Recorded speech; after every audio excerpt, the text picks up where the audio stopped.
It's been a rainy day, but we're still going to have baseball after yesterday was rained out. It's time for baseball today as the Yes Network presents New York Yankees baseball. It's the New York Yankees against the LA Angels in the first game of a doubleheader from Yankee Stadium in the Bronx. Hi, everybody, and welcome to Yankees baseball along with Paul O'Neill. I'm Michael Kay. So yesterday was rained out. We have 2 games today, so it's a long day's journey. And tonight, the Yankees will start it with Luis Gil on the mound. Lately, he's been money. He has been. I mean, if you look at, but he's been money all year. 11-5. He had that little blip where everybody worried about that 3-game stint. But boy, he is back. He has found his fastball again, and all of a sudden he changed the grip on his slider, and he has been unhittable. It's good to see him back on track for this rotation. Well, if you take a look at his numbers the last 4 games, he's 2-1, but a 2.35 ERA, 30 strikeouts in 23 innings, just 5 walks. Opponents hit .212 against him, and he's kept the ball in the ballpark, just allowing 2 home runs in 4 starts. Speaking of home runs, how about the 2-3 spots in the Yankee order? Soto and Judge, they don't get any better. But now that they're walking Judge a lot, any thought about flip-flopping the 2 of them in the order? Meredith Marakovitz has more when we return right here on Yes.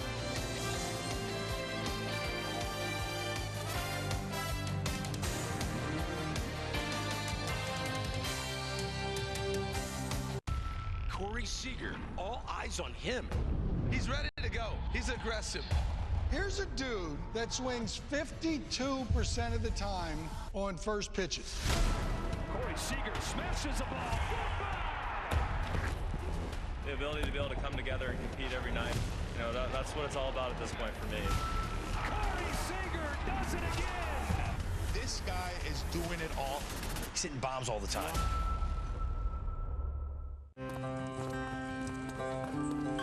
Since its inception, the Boys and Girls Clubs have been more than a fun place for kids to go after school.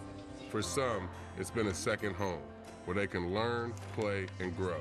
Thanks to the partnership between Major League Baseball and Boys and Girls Clubs, children of all backgrounds have access to safe spaces. All right, let's go take a selfie. MLB Together and the Boys and Girls Clubs of America, empowering children and building futures. Bring it in.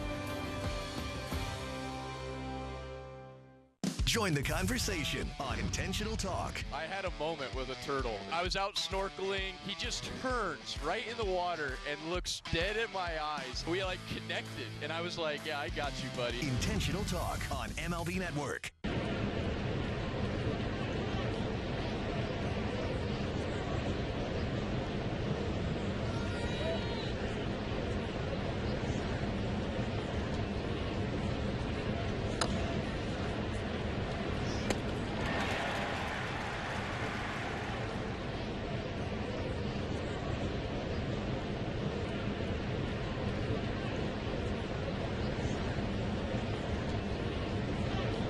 Coming your way in just a few minutes. Hey everyone, I'm Meredith Marakovitz. Blue Jays manager John Schneider decided to intentionally walk Aaron Judge 3 times on Sunday, effectively taking the bat out of his hand. Judge is among Major League Baseball leaders in intentional walks, on top of that leaderboard with Yordan Alvarez with 11. Juan Soto said after the game he doesn't like it. He wants to see Aaron Judge be able to swing throughout the course of the game. Earlier, Aaron Boone was asked whether or not he'd consider flip-flopping Soto and Judge in the order in an effort to get teams to pitch to Judge. I've thought about it, over the last couple weeks a little bit. So I would never say never. Not ready to do it right now, but it's something that I'd at least consider, and kind of depends. Like now, getting Giancarlo back in the mix, does it make sense from a lineup construction as a whole? Being able to right left a little bit more, whereas more right now, when we're against a righty, we're 3 out of 4 lefties at the top, so you can split some things up, but it's something I've at least thought about. And both Soto and Judge have been incredibly productive for this Yankees team all season long. Aaron Judge sitting with 41 home runs right now. He's just 2 away from 300 in his career. That leads all of Major League Baseball with the 41. Meanwhile, Juan Soto has contributed 28 of his own. Both are in the lineup today. Aaron Judge will DH and remain in the 3 spot. Plenty more to come here on the Yes Network. When we get back, we will have first pitch between the Yankees and the Angels.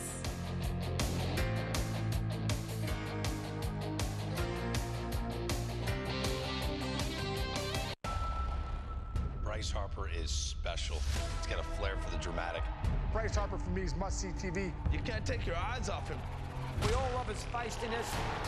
Every time it's a big moment, Bryce Harper comes through. That's what you always dream of, to put a city on your back and do that for your team. He did it again! It is Bedlam at the bank! One of the coolest sports moments ever.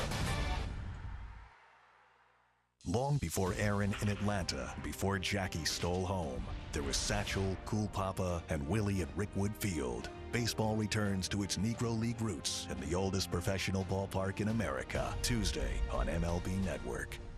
The power of baseball goes beyond the field.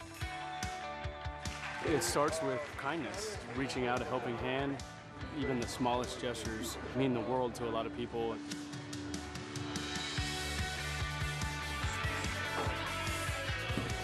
Stand up to cancer. Together. Together. Together. Together.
David Arrieta at first, Junior Valentine at second, and Jonathan Parra is over at third.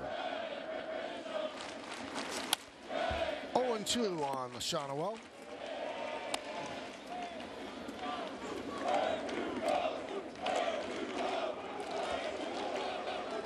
Shonowell's 22 years old, second big league season. Yeah, very. Let's check out the defense of the Yankees, presented by Defender, Verdugo, Grisham, and Soto. Left to right in the outfield. Infield is Chisholm, Volpe, Cabrera, and Rice. That's third to first. Wells behind the plate. Judge the DH. Luis Gil on the mound. Still 0-2. Yeah, Michael, you talked about it. I mean, he was called up last year, drafted 11th overall out of FAU, which Florida Atlantic, down in the beautiful Boca Raton area. But he only played 22 minor league games before he was called up.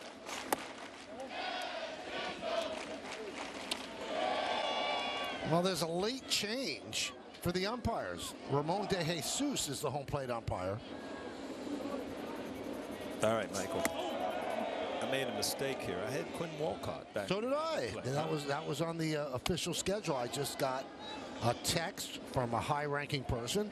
De Jesus behind the plate. David Arrieta at first. Quinn Walcott at second, and Jonathan Parra is at third.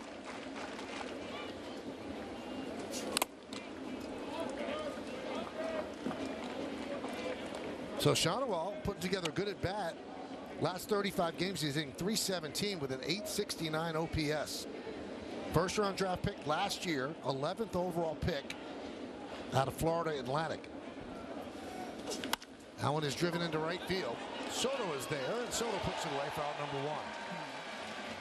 All right, Paul, let's get to work. The keys to the game brought to you by your local Kia dealers. Well, June 26, 6 weeks ago. That's the last time the Yankees were in first place. They go into today's game, 1/2 game up on the Orioles and pitching in. And this little hot streak, the bottom third of the order, hitting .292, 27 RBIs in the last 9 games, closing the door. The starters have been okay, but the bullpen has been excellent during this little run. 7 out of 8 games come from the pen at a 1.91 ERA. Zach Neto takes a strike, 23 years old, second big league season.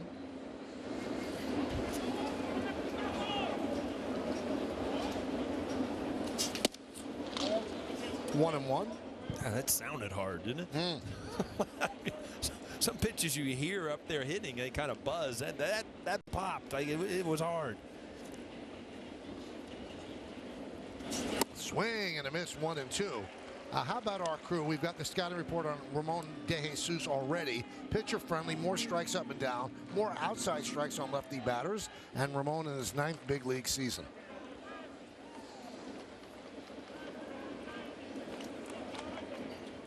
Where do you sneak in from? You just said, I'm doing home plate today? You know, they change it up when there's a doubleheader. So. All right. Pitch outside, 2 and 2.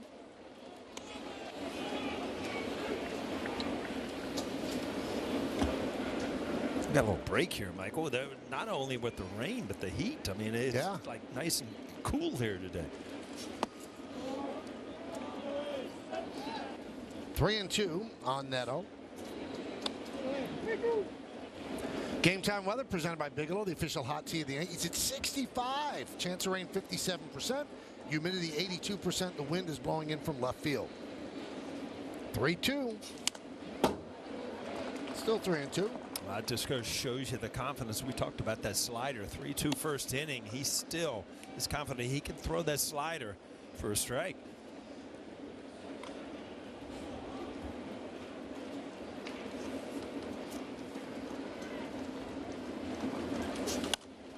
They are making him work.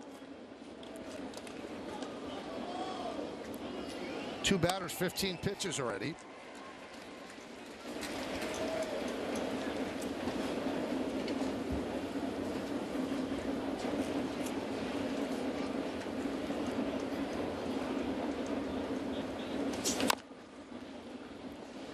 Now you see all the first round draft picks at the top of the order, and they don't really keep them down in the minors that long. They bring them up right away because they feel, since they're not contending, it's better for their progress and their maturation to learn baseball up here than at the AAA level.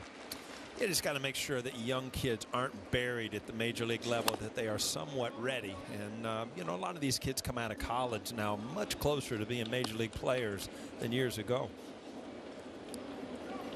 Well, Neto was a first-round pick in 2022 out of Campbell University, and that's the 13th overall pick that year. And he works a walk, a 10-pitch at bat against Luis Gil. Well, he'll continue to throw that slider. Finally, Neto saw one outside the strike zone, was able to take it. You're right, a lot of pitches for a walk. Here's Logan O'Hoppe. He's 24 years old from Sayville, New York, and he's in his 3rd big league season. And there's a strike. Michael, was last year. I remember walking through the tunnel after the game after he had that horrific injury at home plate. Parents down there, it just felt horrible. But boy, he has come all the way back, having a great offensive year as a catcher. 16 home runs, hitting .277, 46 RBIs. One of the games, you know, if you look at it and break down his offensive categories, one of the game's best offensive catchers.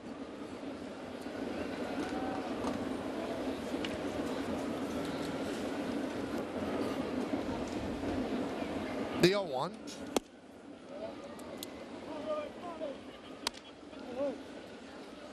Every game that O'Hoppe plays here at Yankee Stadium is special to him. He came here a lot with his parents as a kid. Came here alone at times. Really leaning over there at first base. See, he'll really taking his time. Hoppe caught a home run. Was it a Machado home run? Yeah, off of CC. As a kid, it was in 2018. And after catching it, he fired it. I mean, a really good throw back onto the field. Swing and a miss. 97 miles an hour past O'Hoppe. 2 away. Well, you got to mix things up. He got in the slider mode against Nieto, where right here, just a good four-seam fastball riding up in the strike zone, right past O'Hoppe. Here's former Yankee Willie Calhoun.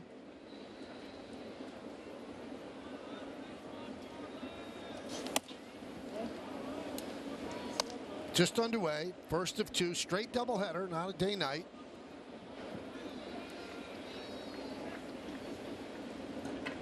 The lights are on here at the stadium. It's overcast. Sun is a rumor today.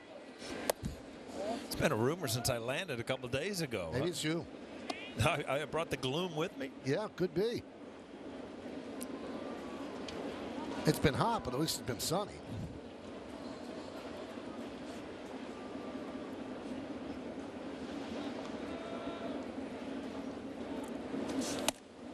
Three and 0. Now let's take a look at the slider usage for Luis Gil on StatCast 3D by Google Cloud. Yeah, last time out, like I said, the most he's thrown it all year, and it's just because of the new grip. And when we went over it last couple times ago, he started, and David Cohn was in there doing games and just showed the different grip on how this ball kind of moves more laterally, getting more break, and all of a sudden, you know, it's a go-to pitch for him. 3-0 on Calhoun.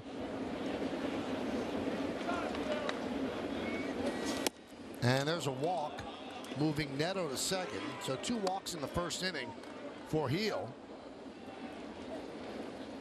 And he's thrown 26 pitches, and Matt Blake's going to come out and give him a little bit of a blow here. 26 pitches in the first inning is an awful lot. And he has to deal with Kevin Pillar. Get Spectrum One, fast and reliable internet for $49.99 a month, plus free advanced Wi-Fi and 1 free unlimited mobile line. Visit Spectrum.com today.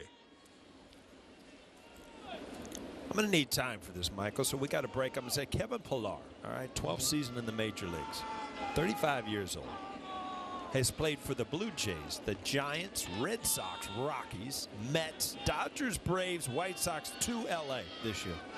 That's pretty much covering about everything. And there's a chance that this might be it. He's thinking about retiring at the end of the year, which makes no sense why the Angels didn't trade him. But they held on to him, and he said it was kind of a mutual decision. But if he's going to retire, some team that's battling for playoff would like a defensive outfielder who's hitting 276. But here he is. He came over in early May and just got off to an unbelievable start for the Angels. And defensively, I mean, he had a catch the other night. He just continually can run and track balls down. He's in left field today, but a true center fielder. 2-0. Well, Pillar started the season with the White Sox, was DFA'd when they signed Tommy Pham, then signed with the Angels on April 30th when Mike Trout got hurt. And he's doing well here. 19 in the last 6 seasons. You know, there's 2 ways to look at that, Paul. Nobody wants you, or people really want you.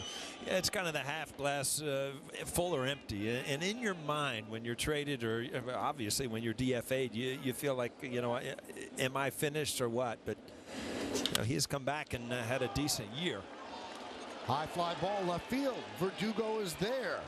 And it took a lot of pitches, but a scoreless inning for Gil as the Angels strand 2. And the New York Yankees coming to bat.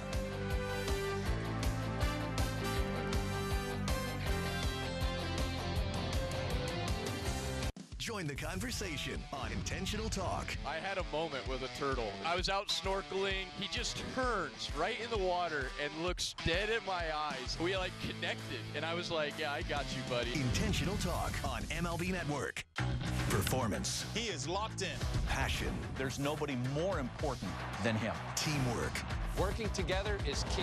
Get inside the game with MLB Tonight. Blanco does it! Throws a no-hitter! Bringing you breakdowns, highlights, and live look-ins to the big moments as they happen. But that was the MVP of the game right there. MLB Tonight. Inside the game all season long. Boom! How fun is this show? Only on MLB Network. The power of baseball goes beyond the field. It starts with kindness, reaching out a helping hand. Even the smallest gestures mean the world to a lot of people. And their starting lineup brought to you by TikTok. Verdugo leads off. Soto in right. Judge, the DH, hits third. Cleaning up is the catcher Austin Wells. Jazz Chisholm Jr. at third. Anthony Volpe at short. Bottom third of the order. Center fielder Trent Grisham. Ben Rice at first. And Oswaldo Cabrera is at second, batting ninth. Verdugo is ready to start it off against Davis Daniel. This will be his fifth start, 1-2, 4.91. You see the numbers, and now you'll hear the Nissan pitcher scatter report. Well, only 5. This is only his 5th start of this season. He called up in June and again last week. First time out against the Yankees, and you don't look hard. You look soft off of him. Fastball only averages about 91.6 miles an hour. Also has a slider, a change, and a curveball. And he's getting a chance. You talked about it, Michael. A lot of the young players, well, you know, being out of the race. Angels have an opportunity to watch and see if he's going to be part of the future. 1-0. Verdugo trying to snap an 0 for 11.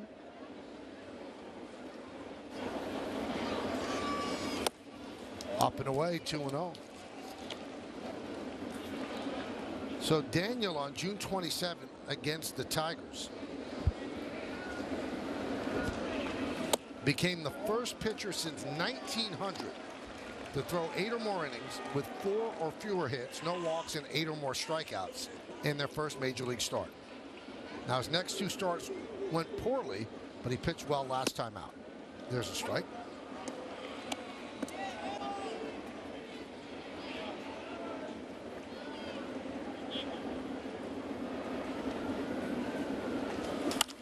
That one is driven into left center field and deep. Giving chase is Moniak. He's not going to get there. And it bounces into the bullpen for a double for Verdugo to start off the first. Well, Michael, you can reverse jinx or you can jinx. You said he's over. He needs a hit. Well, he got a hit first time up.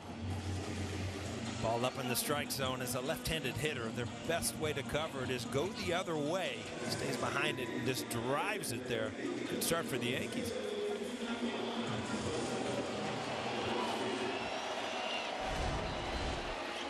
So a double for Verdugo, and that'll bring up Juan Soto. Pitch up and away. 1-0. Let's check out the Angels defense presented by Defender. Pilar's at left, Moniak in center, Adele over in right. Then it's Rendon, Neto, Drury, and Shonowell. Third to first, Ohapi behind the plate. Calhoun, the DH, Daniel on the mound. 2-0.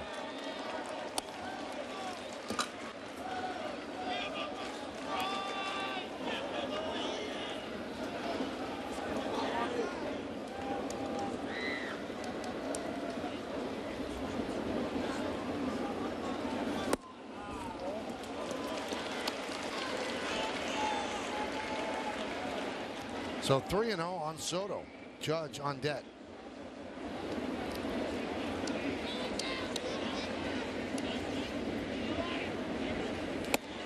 And he takes a strike. Yankees 7 wins the last 8 games. And the win on Sunday was a walk-off win with DJ LeMahieu hitting it through a 5-man infield. 3-2. Yeah, I was wondering about that. Now, the 5-man infield, you bring somebody in, you're still not allowed to put somebody right behind second base. Right, you have to declare what side. They chose the wrong side. They took the right side, and he hit it to the left side. There you go.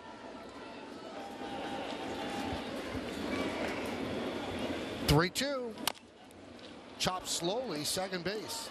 Drury underhands to Shonowell as Verdugo moves to third. Well, this is probably ball 4. It's just, it's going to happen. It's just the way it is. Aaron Judge, you're in a different league. You're just not going to give in situations like this. At least they're going to pitch to him. The infield comes halfway with Verdugo on third.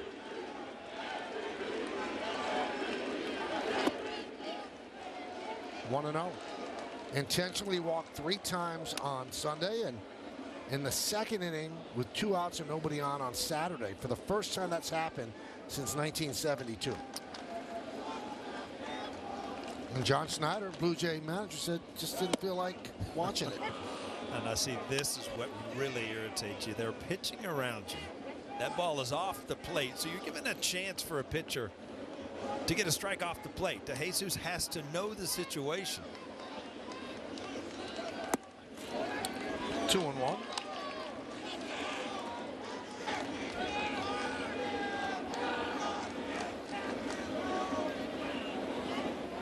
41 home runs, 103 ribbies, 16 first inning home runs. Found away. That's a Yankee record. He's tied with Babe Ruth, who did it in 27. And the Major League record is 18 first inning home runs, set by Alex Rodriguez with the Texas Rangers in 2001. Yeah, there's so much indecision in your mind as a hitter here. If you're Aaron Judge, you've been walked so much recently. You got a man on third base. Easy RBI situation. The umpire gives him a strike, and now you don't know if he's really pitching around you, because he did make a mistake and give him a pitch to hit there.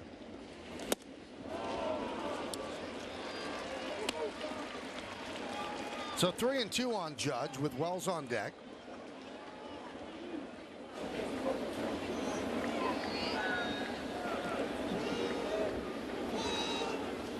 And he walked him.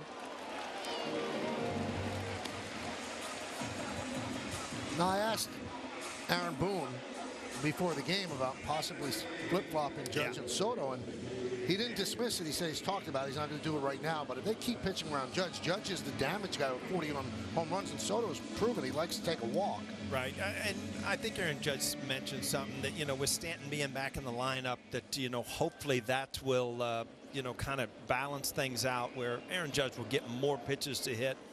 But you know what? You kind of pick your poison. Do you want to have Soto walked, or do you want to have Judge walked? You know, but Aaron Judge obviously has more power and can put up a lot more numbers. But you know, Juan Soto is not having a bad year himself. And that's a reluctance to do anything, because they're both having great years with over 1,000 OPS for both of them, and you don't want to mess with a winning formula. And Boone also said, you know, we are scoring runs. Right. But for him to admit, I've considered it, he said, just not right now. Yeah, you know, I'm a true believer in knowing where you're hitting in the lineup, and just to switch it, you know, to try to get him some more. You know, if you do the numbers, yeah, the Yankees are putting up unbelievable number. And Aaron Judge, I mean, you can't argue the numbers he's put up. Obviously, has a lot to do with why he's getting walked intentionally, but still, I just don't think I think teams go better when you keep the same lineup.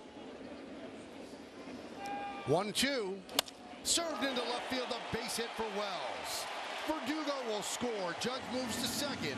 It's an RBI single for Wells, and the Yankees have a 1-0 lead, and that's how you stop the walks. Yeah, and it's a great piece of hitting by Wells. Just knowing a man on third base, you know, you get a little behind in the count. You see a ball away, and you just don't try to do too much with it. Just slap it the other way. Get your team on the board. The Yankees are so much better. We've talked about it time and time again. When they get ahead early in the game. Barry Enright, the pitching coach, after this single, comes out to talk with Daniel. Now, the Yankees score 5.16 runs per game. That leads Major League Baseball. And you've got to give credit to Wells. He's been great for the last month. But if you think about it, how many hitters in baseball would you rather pitch to Judge? There aren't many, right? Right. And one of those guys might be his teammate who's batting second. Yep.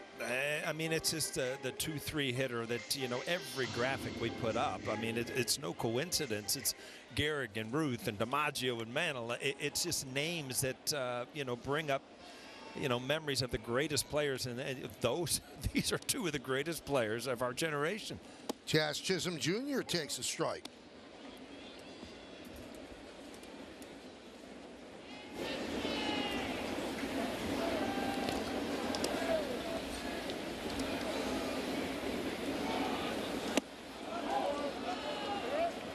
Now, Jazz was wearing kind of a green belt his first couple of games of the Yankees. Now he's got the standard issued black or blue Yankee belt. But he still has that back pocket flapping. He's got flair. And the Yankees don't want to stop it. They like everything about him. 0-2. I know you watch the games on TV. This is your first time seeing them live. Yeah, and it's so funny you say that because Don Zimmer used to think I did that on purpose. I would pull out a batting glove and I had no clue. He's like, I know what your good luck charm is. I'm like, what are you talking about, Zimmer? Your back pocket, it's not tucked in. I'm like, Zimmer, it has nothing to do with it. As Chisholm down looking. He didn't love that call by De Jesus.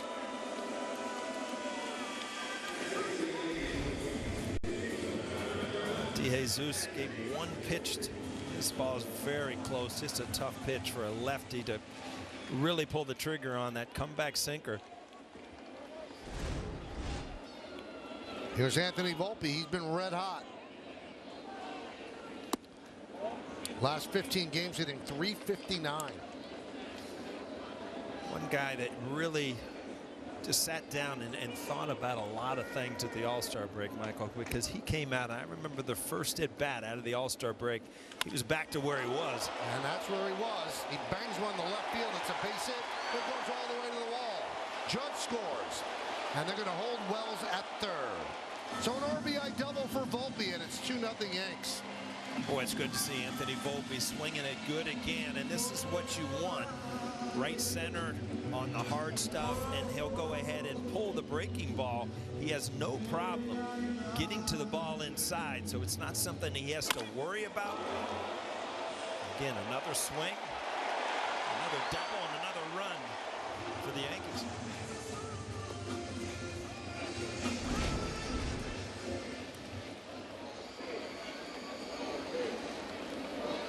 So Judge scores the second run.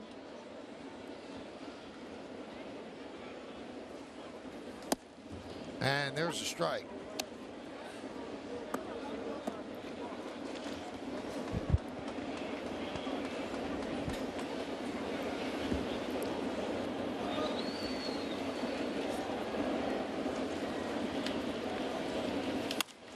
Grisham with a high fly ball to left field. Pilar puts it away, and that'll do it. But the Yankees scored 2 runs on 3 hits. They lead 2. They're up 2-0.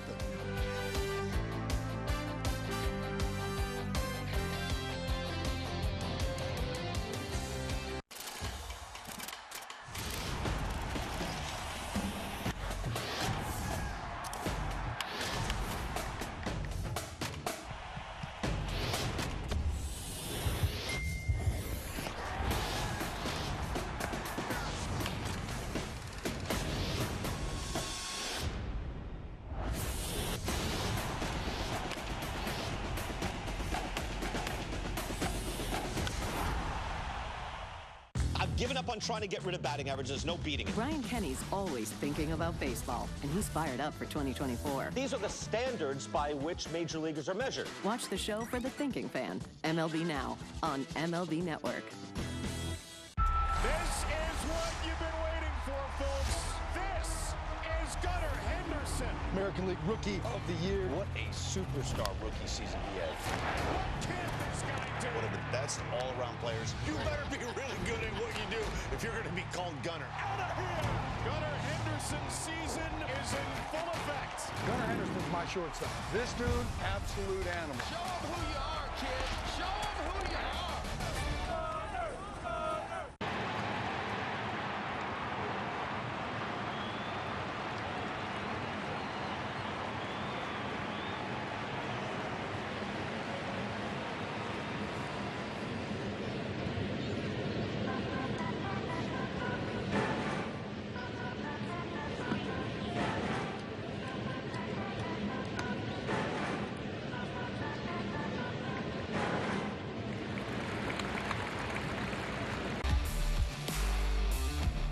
Luis Gil threw 30 pitches in the first inning, kept the Angels off the board. Yankees gave him 2 in the bottom of the inning, so it is 2-0 Yankees as Anthony Rendon leads off here in the second.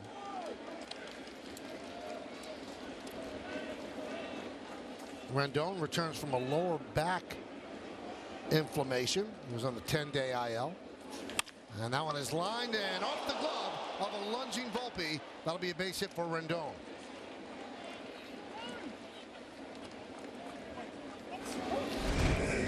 It was a ball that was hit hard, but Anthony Volpe had a track on it. Like he was going to come up with it off the end of his glove. In and out of his glove.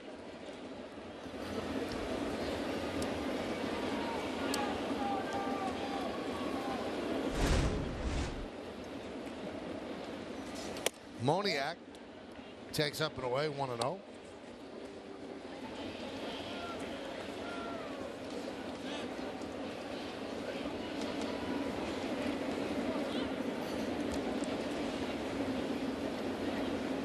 Angels without their best player, Mike Trout. He's been out since April 29th. Torn meniscus in his left knee. And in his first rehab game back on July 23rd, he retore that meniscus. And today's his 33rd birthday. And it's just sad for baseball that we don't get to see this guy play. Sad for the Angels, too. They lose Ohtani in free agency. And they lose really the best player in their history to injury after injury, year after year. Yeah, it is sad because, you know, you would come to the ballpark when the Angels would come into town, and, you know, you would look forward to watching Mike Trout play because, you know, on the West Coast, you don't see a lot of their games televised late at night. But, again, you know, we talk about Soto and Judge being, you know, generational players. Well, Mike Trout is right along with them. 2-2. Swing and a miss. Moniak down on strike. All right, let's take a look at the injury report brought to you by Montefiore Einstein Official Hospital of the Yankees. And these are some of the injuries in the games he's missed since 2021. Strained right calf, 122 in 2021. Left rib cage inflammation, 30 games in 22. Left hamate fracture, 74 games last year. And so far this year, he's missed 133 games, including the rest of the season. Wow. Almost going to have to consider when you get him back, and he was off to a phenomenal start again this year with 10 home runs in like the first month. You know, maybe he has become a type of player that needs to be a DH. I mean, he is so hard, you know, on his body, the way he plays. Center field crashed into the walls, corner outfield DH, possibility going down the, you know, going down the stretch here of his career. 2-0 on Brandon Drury.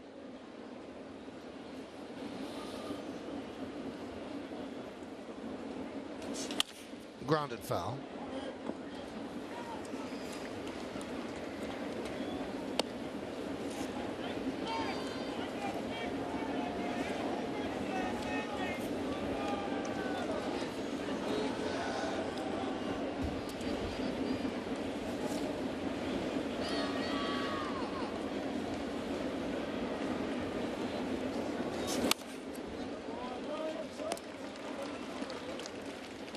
Two and two on Drury.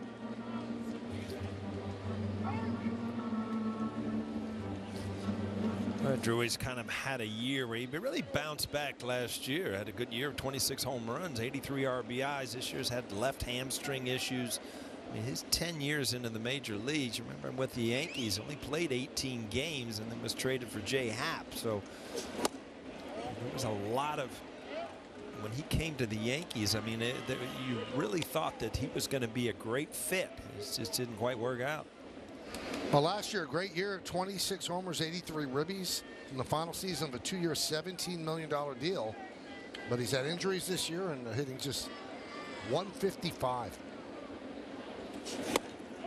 Strike three, Drury down looking. Third strikeout for Gil.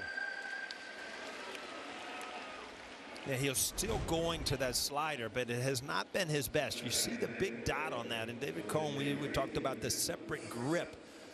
He usually gets a lot more break, but again, you go after guys early in the count with the hard stuff. The slider you can usually get away with late in the count. Here's Joe Adell.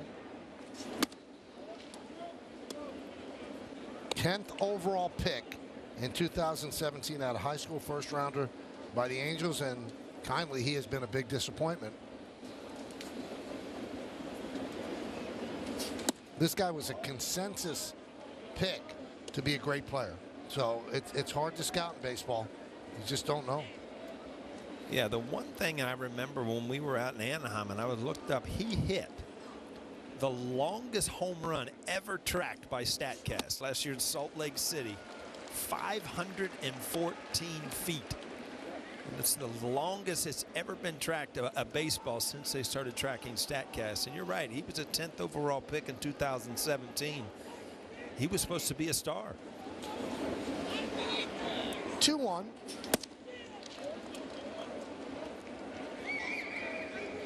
$25 years old. He's struggling after a pretty good start. And now he said he's cut out his leg kick. He said, because I see I'm missing pitches that I shouldn't. So he's been in the big leagues 5 years, and he's still messing around trying to find it. 3-2. Yeah, instead of the leg kick, you'll see he just gets up on that toe and kind of turns it, which kind of does the same thing as far as getting your weight on the backside. Keeps you from lunging at the pitcher as a hitter.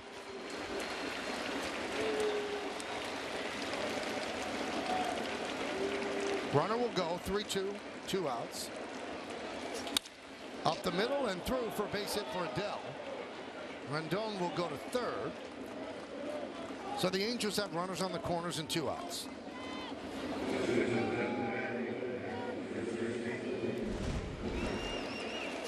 Getting ball hit hard up the middle. Chance for Volpe. Fastball, pretty good location. Just a good piece of hitting. See that ball go right back where it came from. And here with 2 outs, got an opportunity to get out of this inning. Here's Shanoel.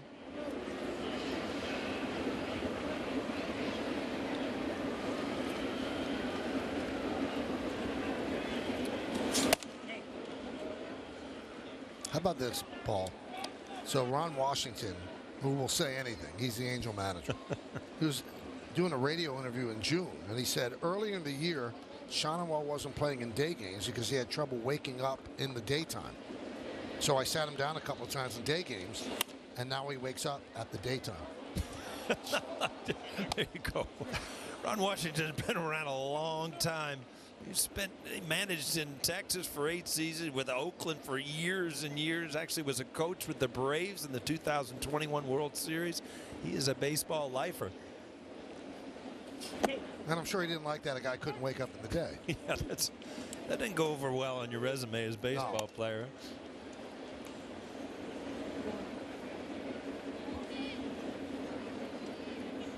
Pretty high contact hitter. He has a low chase rate. One of the building blocks for the Angels, just 22 years old. 2-2. Well, that's where that slider has really helped heal, and it's the majority is against these lefties, where that ball just tied Shanoel up, where there's nothing you can do with that pitch, where it's almost like a longer version of the cut fastball to a lefty. This will be the 54th pitch of the game, 2 outs into the second. 2 balls, 2 strikes, 2 outs. And they are making Heel work. First game of a doubleheader. I mean, you'd like to get some length out of your starter because you got to get a second game too. And you don't like the chances now with this high pitch count in the second inning.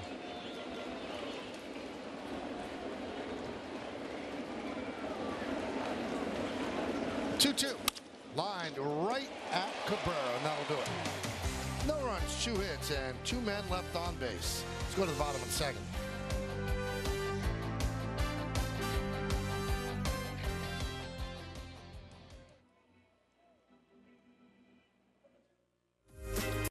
Performance. He is locked in. Passion. There's nobody more important than him. Teamwork. Working together is key. Get inside the game with MLB Tonight. Blanco does it! Throws a no-hitter bringing you breakdowns, highlights, and live look-ins to the big moments as they happen. But that was the MVP of the game right there. MLB Tonight, inside the game all season long. Boom! How fun is this show? Only on MLB Network.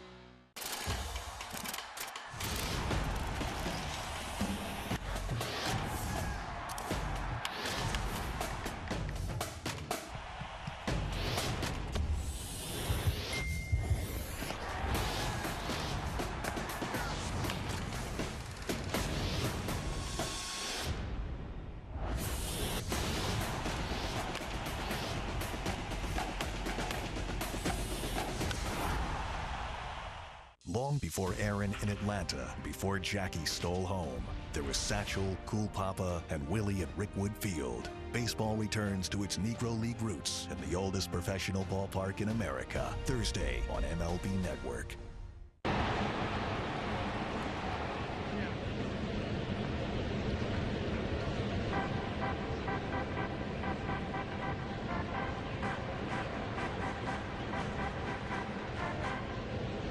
Virginia, but made the trip up last weekend to see the Yankees beat the Blue Jays. They were happy. I'm sure they had a great time. Use the hashtag Toyota Pinstripe Pride. Mention yes in pictures you post to social media to reflect your love for the Bronx Bombers. We might spotlight you in a future game. Ben Rice will start off in the bottom of the second inning. It's Davis Daniel.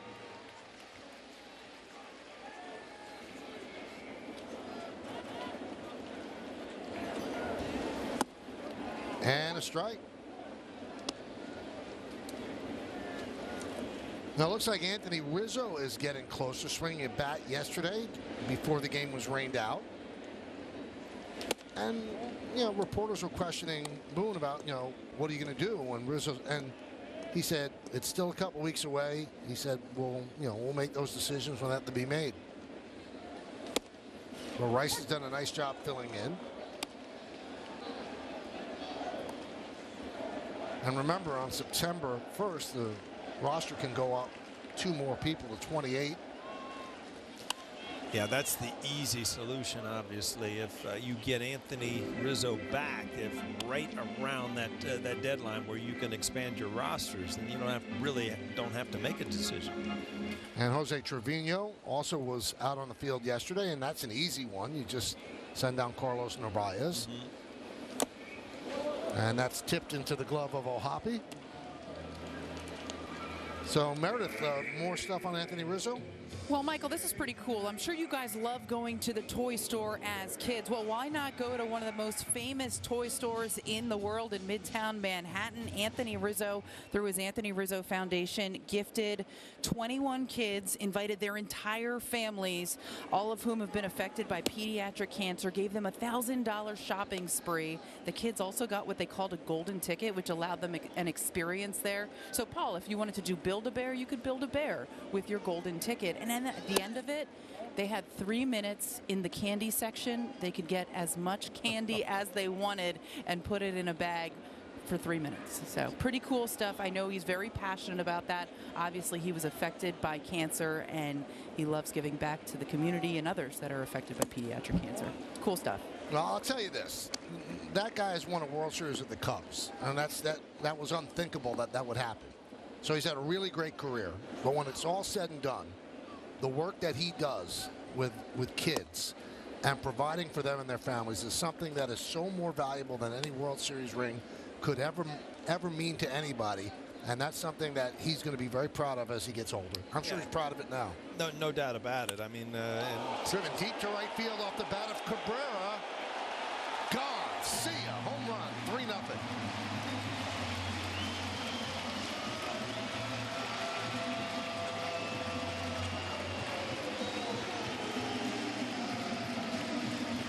He's been hot lately. 7th home run of the year. Yeah, Cabrera, a great swing here.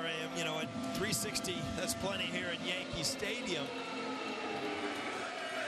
Again, we talked about it. The bottom third of the order during this little hot streak for the Yankees has been really, really productive. Cabrera keeps that going from the 9-hole, 7th home run of the year.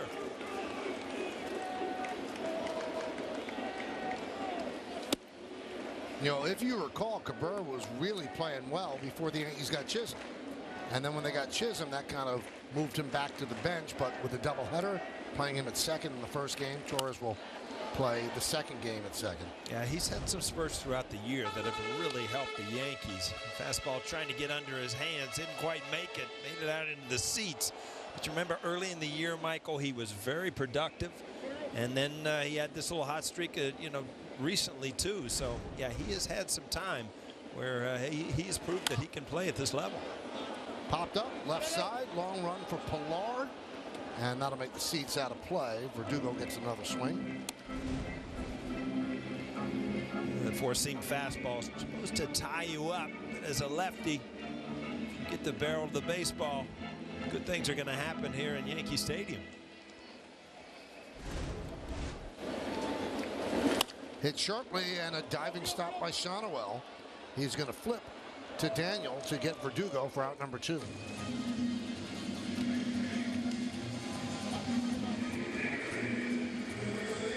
Well, Verdugo's had 2 good at bats. He's led the game off with a double the other way, and this ball's ripped also.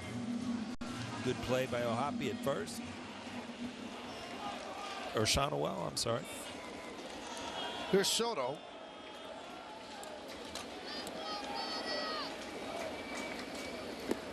Last 20 games, Juan Soto hitting .386, 7 home runs, 15 ribbies. Michael, that 57% rain just turned into 100 because it's raining. It is raining. I think you're going to have to play through rain today to get these games in. Well, I think both managers, both teams, umpires, everybody knows this is what you're getting. And if you're going to start the game knowing that this is going to be around, you might as well just figure on playing through it. And there's a strike. 1-2.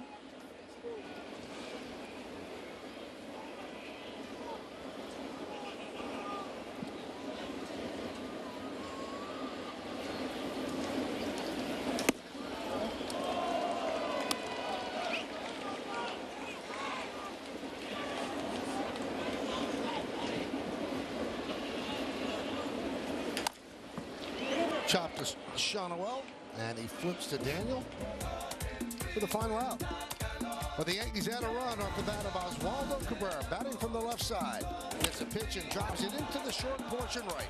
And when it lands, it's a 7th home run and a 3-0 Yankee lead.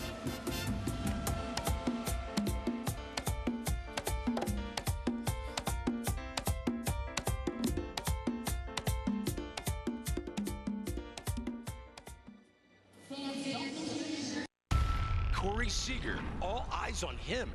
He's ready to go. He's aggressive. Here's a dude that swings 52% of the time on first pitches. Corey Seager smashes the ball. The ability to be able to come together and compete every night. You know, that's what it's all about at this point for me. Corey Seager does it again. This guy is doing it all. He's hitting bombs all the time. Long before Aaron in Atlanta, before Jackie stole home, there was Satchel, Cool Papa, and Willie at Rickwood Field. Baseball returns to its Negro League roots in the oldest professional ballpark in America, Thursday on MLB Network. Since its inception, the Boys and Girls Clubs have been more than a fun place for kids to go after school. For some, it's been a second home, where they can learn, play, and grow. Thanks to the partnership between Major League Baseball and Boys and Girls Clubs, children of all backgrounds have access to safe spaces. All right, let's go take a selfie. MLB Together and the Boys and Girls Clubs of America, empowering children and building futures. Bring it in.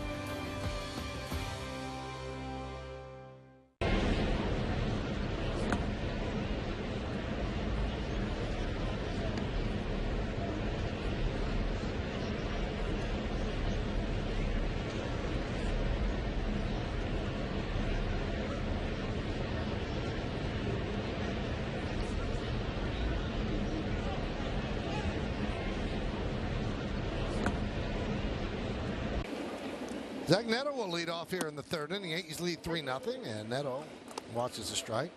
Neto might be the teacher's pet for Ron Washington. He's constantly around him. They always joking around with each other. They are inseparable. Grounded to second. Cabrera gets Neto.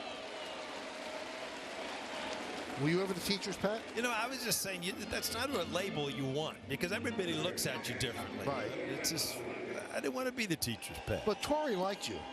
I don't know, but I think Jeter was his pet. I'm going back to school days. I didn't want to be a teacher's pet. Yeah, you want to be your manager's favorite because you get to play every day.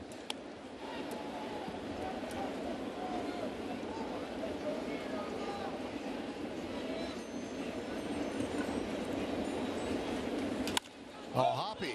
High pop-up on the right side. Oswaldo Cabrera's out there.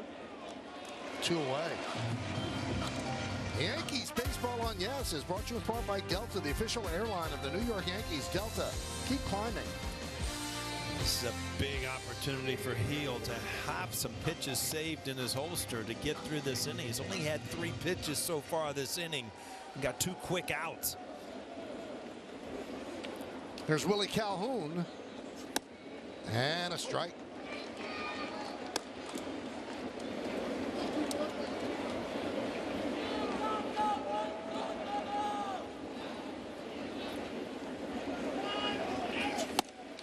Oh, and 2.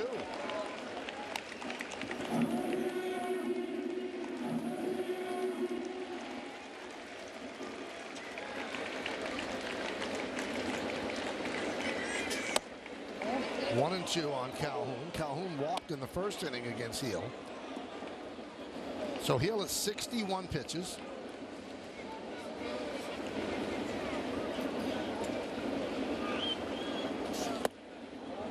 Two and 2.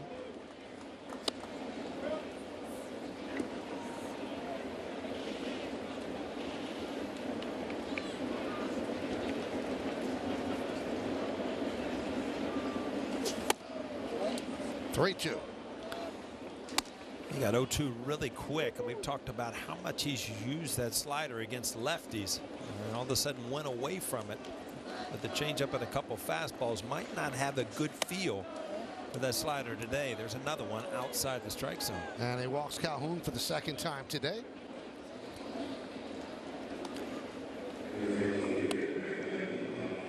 That slider, you talk about all about the grip. You know, maybe it's the day, maybe it's just your release point, maybe it's the rain, whatever, but you're not seeing the huge horizontal break from that slider that you have in the past few starts. Here's Kevin Pillar. 1-0.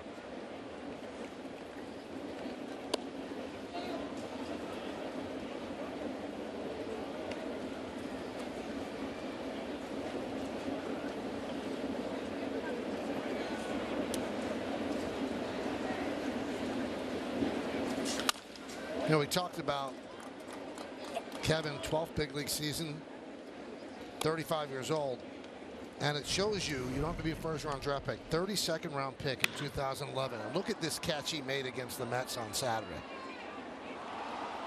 32nd round pick. Yeah, that's not a guy that that's the first good play you've seen from him year after year. He's been around the game a long time, and one thing that you never get away from is his defense. You just don't understand a full sprint to be able to time a baseball. It looks in slow motion like it's doable, but it happens so quick as an outfielder. Fly ball right field. On the run is Soto. He's there to make the play, and that'll do it. No runs, no hits, no errors. Only 1 man left on base. We played 2.5 in the Bronx. Yankees 3-0.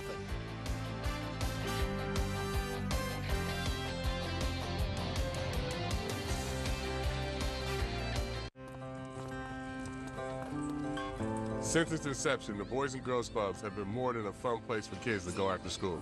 For some, it's been a second home where they can learn, play, and grow. Thanks to the partnership between Major League Baseball and Boys and Girls Clubs, children of all backgrounds have access to safe spaces. All right, let's go take a selfie. MLB Together and the Boys and Girls Clubs of America, empowering children and building futures. Bring it in. Join the conversation on Intentional Talk. I had a moment with a turtle. I was out snorkeling. He just turns right in the water and looks dead at my eyes. We like connected, and I was like, yeah, I got you, buddy. Intentional Talk on MLB Network. This is what you've been waiting for, folks. This is Gunnar Henderson. American League Rookie of the Year. What a superstar rookie season he had. What can this guy do? One of the best all-around players. You better be really good at what you do if you're going to be called Gunnar. Out of here! Gunnar Henderson's season is in full effect. Gunnar Henderson's my shortstop. This dude, absolute animal. Show him who you are, kid. Show him who you are.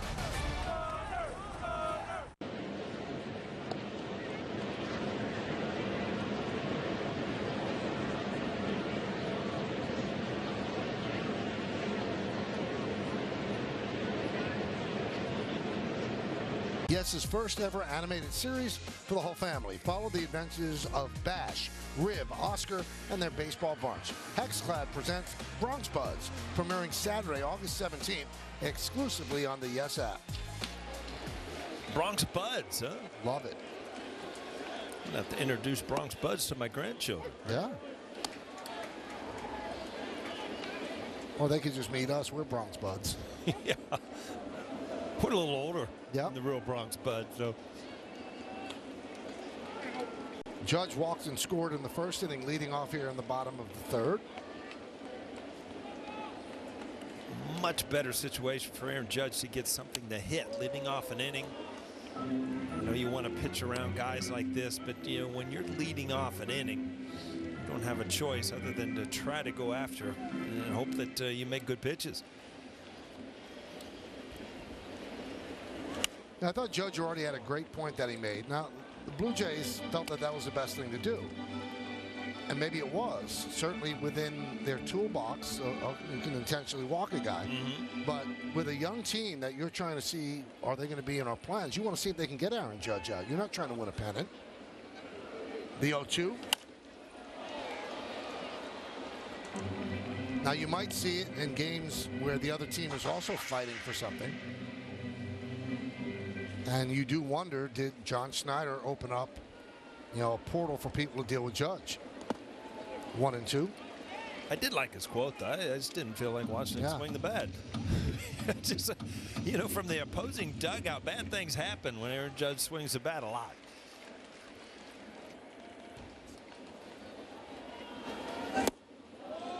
Two and 2.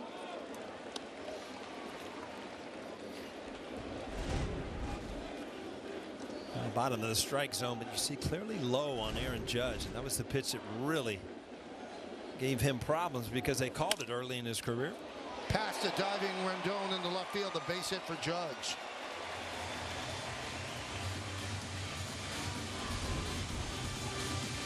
And Aaron Judge just has solid at bats. Behind in the count doesn't matter. He's just going to put a good swing on the baseball. And again, it's not about the power, which is so much fun to watch. But Aaron Judge comes into the game hitting .322 and just added to it. So, I mean, these are unbelievable numbers that he's putting up this year. There's Austin Wells. Foul back. He dunked an RBI single left field in the first inning.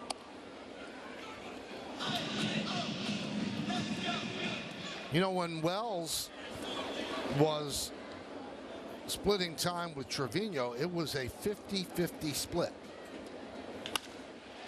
That one's lined to right field. That's going to go to the wall. Playing it out there is Adele.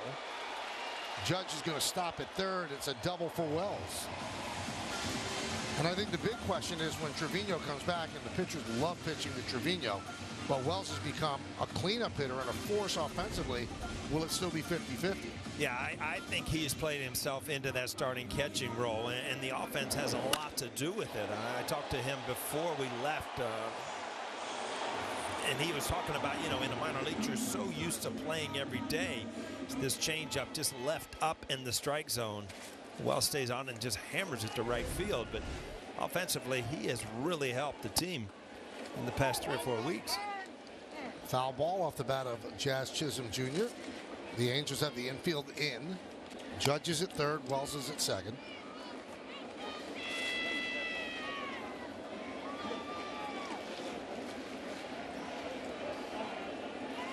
3-0 Yanks looking for more, bottom of the third. Second and third, nobody out. He's telling Daniel, you've got to lock eyes with Chisholm.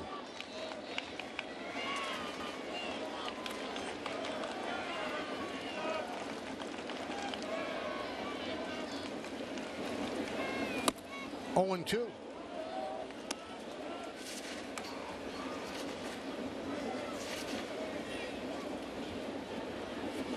That's a cleanup hitter hitting .373.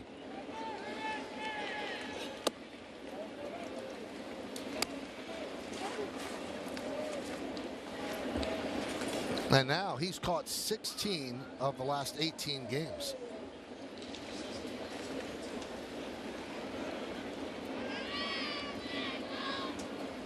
One, 2, inside 2-2. I was reading the game notes, Michael. It just doesn't happen anymore where catchers catch a doubleheader. I think it was Bob Guerin. I think they mentioned way back caught a doubleheader. I mean, it just does not happen this day and age. Yogi did it all the time. Swing and a miss. Chisholm down on strikes. Big strikeout for Daniel.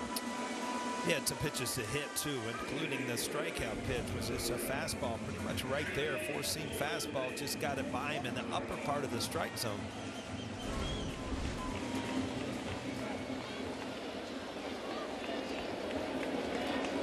Here's Anthony Volpe, RBI double in the first inning.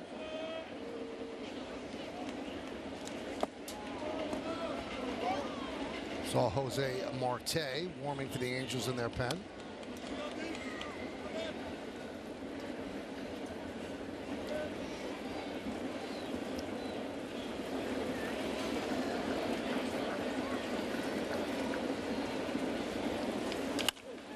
High pop-up.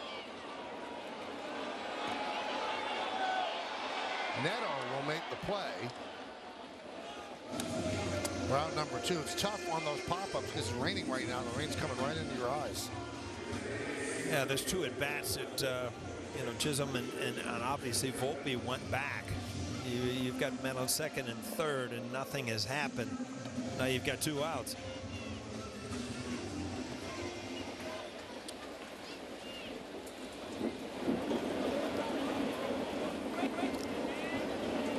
So here's Trent Grisham, high fly ball to left field. That was in the first inning. 3-0 Yankees, now second and third, 2 outs. 1-0.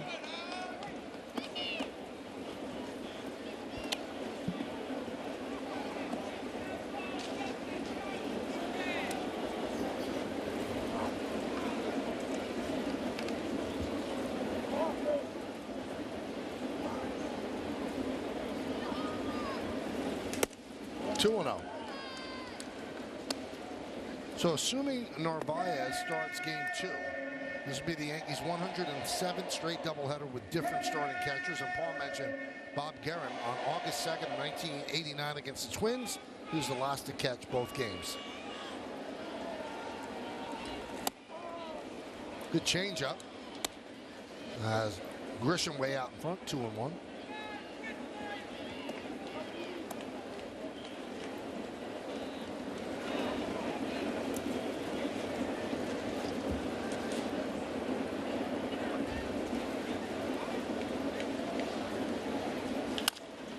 Grounded foul.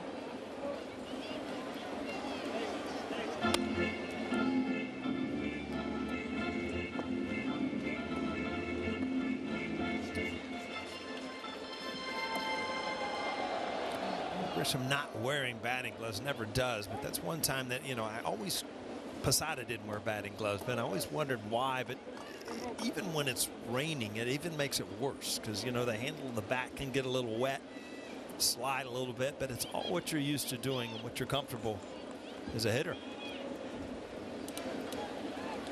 2 balls, 2 strikes, 2 outs, 2 on. Yankees lead 3-0. Strike 3. Grisham down looking. So second and third, nobody out. Yankees do not play to run. We go to the 4th.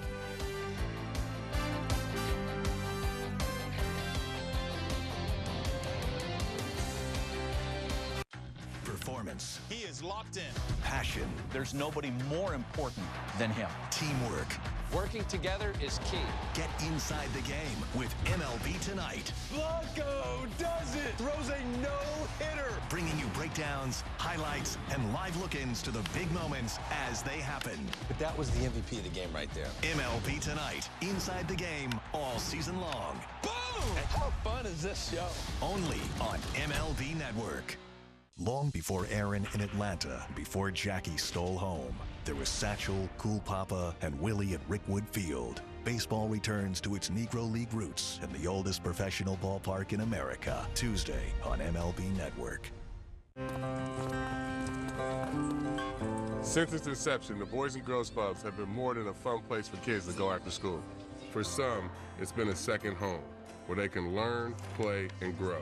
Thanks to the partnership between Major League Baseball and Boys and Girls Clubs, children of all backgrounds have access to safe spaces. All right, let's go take a selfie. MLB Together and the Boys and Girls Clubs of America, empowering children and building futures. Bring it in.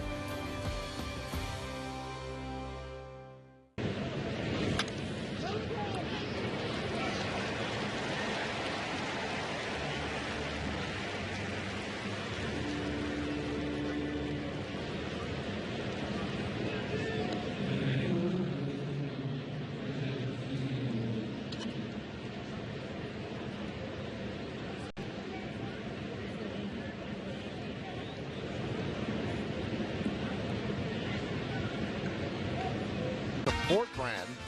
All right, let's see. 295 average, a lot of hits, 785 runs scored.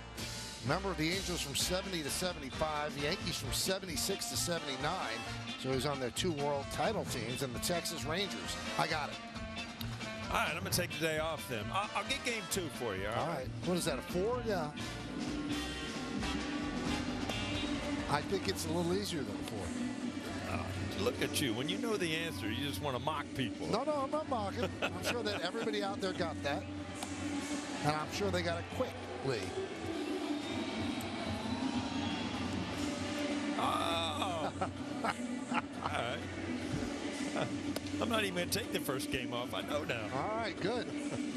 Well, while we were talking, the grounds crew is doing its job, and they're going to have a lot of work today. They're going to have to come out and keep this infield in shape because you can't put the tarp on, so that dirt is going to absorb a lot of water, and you see all the drying agent around home plate and on the mound as well.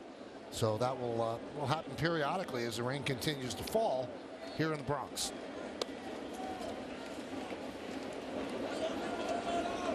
Here's Anthony Rendon.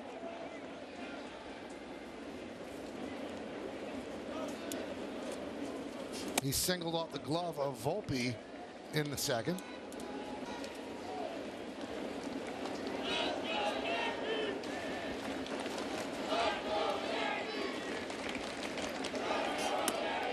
One and one.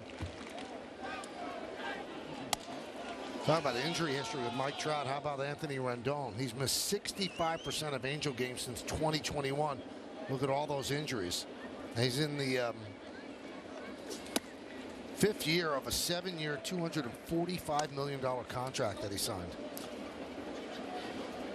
Yeah, there were such high expectations. 2019 All-Star, 34 home runs, 126 RBIs, won a World Series with the Nats, who also was with Juan Soto on that team, but it just has not worked out health-wise since he's been in Los Angeles. Now, he raised some eyebrows in spring training, though, Paul.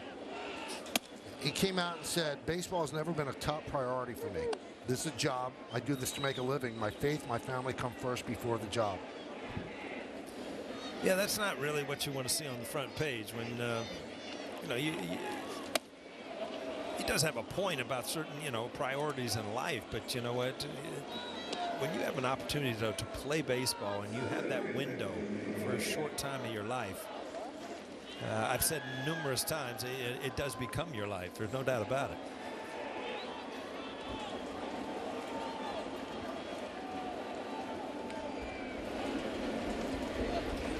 So here's Moniak. He was asked about, the Angel fans don't like him because other than the first year of the contract, it's been sunk cost. They said, you can't make everybody happy. I don't want to have surgeries. You think I like going under the knife, being in pain the majority of my time? Can't pick up my kids. I can't walk. You think I enjoy that? I don't want to do that. And when this guy was right, he could play, man. No doubt about it.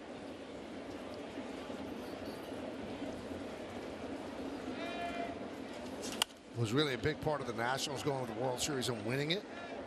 That year he hit .319, 34 home runs, 126 ribbies.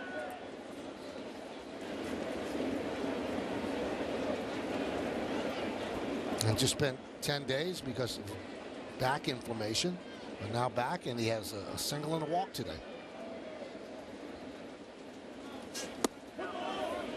Strike 3, Moniak down looking. Stream every out-of-market game live or on demand. Plus, U.S. subscribers now have 24/7 access to MLB Network. Visit MLB.tv for details. Yeah, one of the better sliders he's thrown all day. You see the movement of that, and that just locks up a left-handed hitter. It gives him an option to either throw the fastball by him, sink the changeup away, or that good slider in.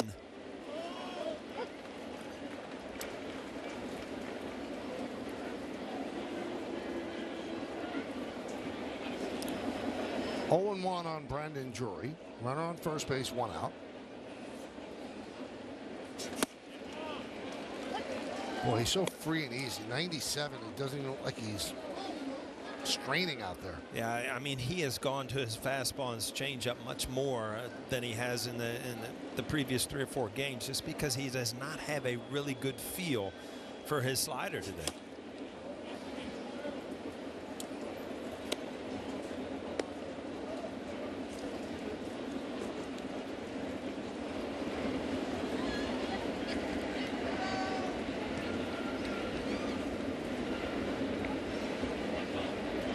One, 2. Couldn't hold up. Goes around. Another strikeout for Gil. You know, that's what's so important about finding that slider. Now he's got 3 options, and if the slider doesn't work, well, then you still have that overpowering fastball. 97, this ball just explodes up and in. No chance. Here's Joe Adele.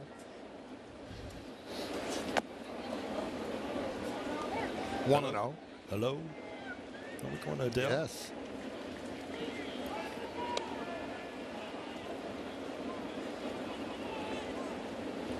Look at you all current. Oh.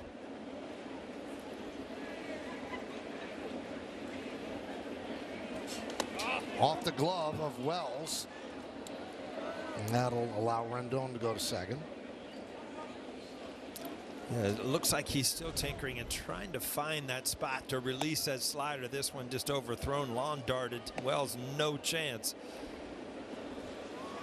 Wow, that's way out there in front.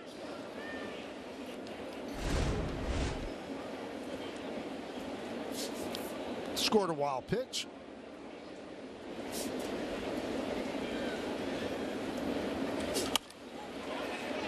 Two and 1.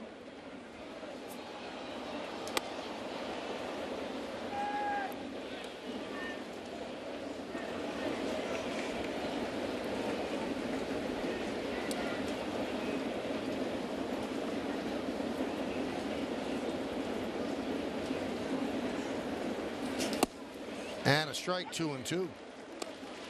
Yeah, we talked about his leg kick and how he's just kind of getting up on his toe, kind of the way Juan Soto starts early in the count, but he gets there. He doesn't start there like Juan Soto. And he calls time. 4th inning, first game of a straight doubleheader. Yankees lead 3-0 over the Angels. Yesterday's game rained out. And boy, was that the right call. The skies didn't stop yesterday. 2-2. And again, it gets past Wells, and that allows Rendon to go to third. Well, this wasn't the slider. I guess he just pulled it, tugged it. And again, when you're throwing this hard and you're bouncing them and throwing them outside, Austin Wells, not much of a chance.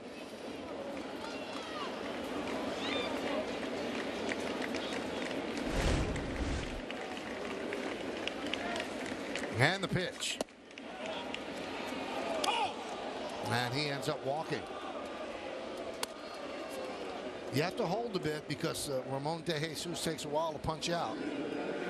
Went back to the slider and just missed. I mean, this is easily a pitch. I think it fooled Adele so much he just took the pitch just off the outside corner.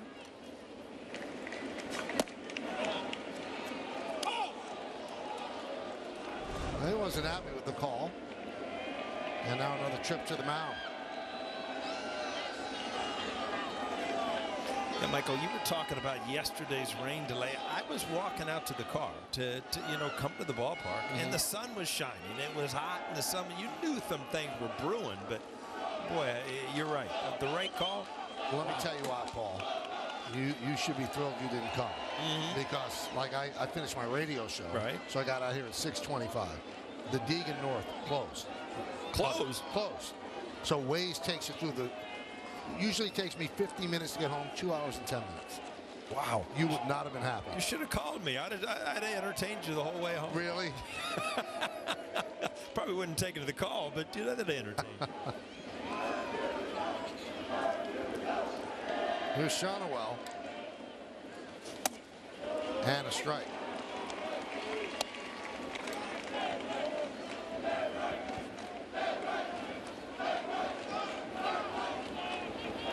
Jake Cousins up for the Yankees in their pen. This will be the 90th pitch. 0-2 on Shonowell.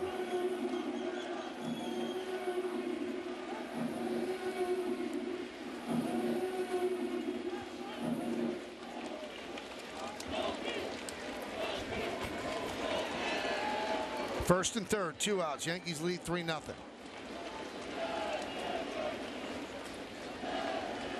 And the pitch. Yanked that one too, 1-2. 98-mile-an-hour fastball.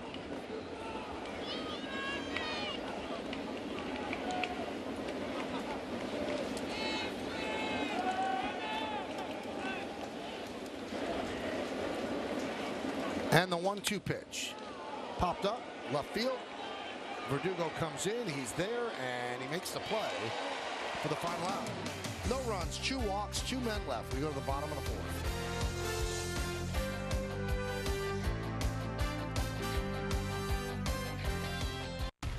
Kyle Tucker is doing it at the major league level. Yeah. Seems like every game we're impressed by him a little bit more. And deep to right field, it's gone!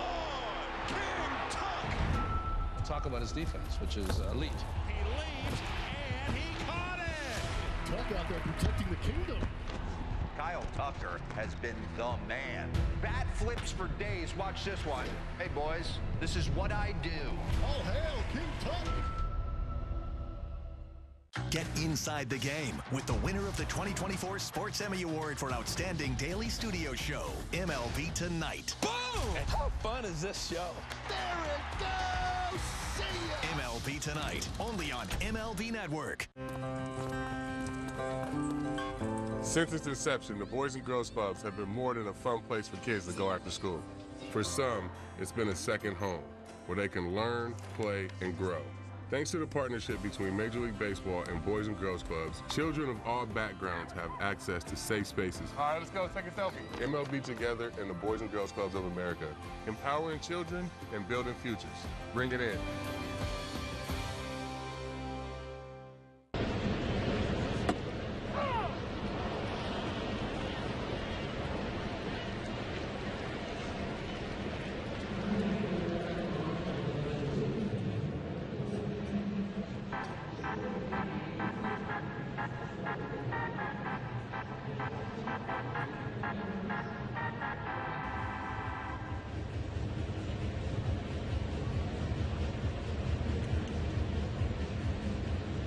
Begins at 7, or if this game runs long, 30 minutes after the conclusion of Game 1, only on Prime. And remember, yes, it's going to have a bridge post-game, pre-game show after the final out of this game. Cadillac scoreboard, 3-0 Yankees. Ben Rice grounds one foul on the first pitch of the bottom of the fourth. You see the Yankee store there? You're not going there between games. I've told you I'm going to try to confiscate a key. Just give us, 10, 20 minutes. Meredith was talking earlier about the Build-A-Bear. Well, you'd be off at the candy store, but we'll both be in the Yankee store. I'll just load up on those 21 jerseys. Oh, yeah? Give them away for Christmas. You won't take a lot of loads. There's probably only a couple of them.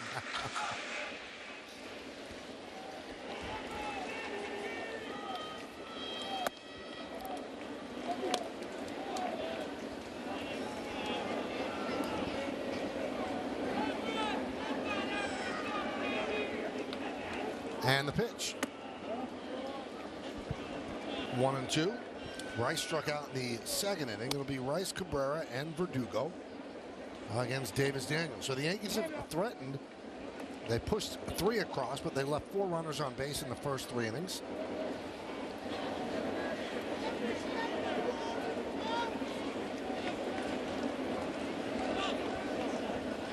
And O'Hoppe wants to talk with Daniel. Daniel was in emotion. Lucky he didn't get one in the forehead there.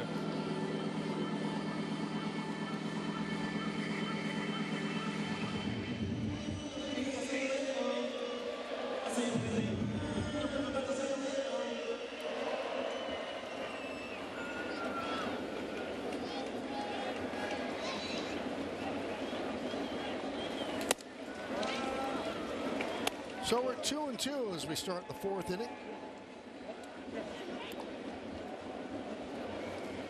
Yankees in first place for the first time since June 26th.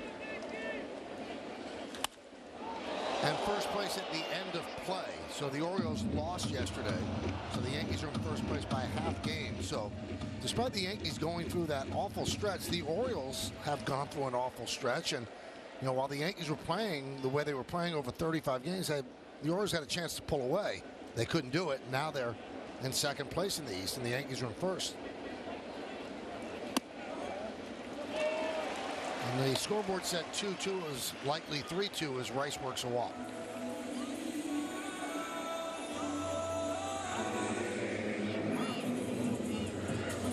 And that'll bring up Oswaldo Cabrera. We'll take a look now at the exit velocity on his home run presented by Spectrum. Let's see. 99.6.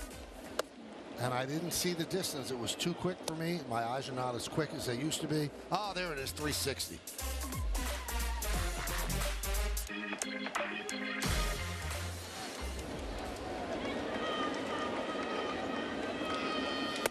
Two and 0.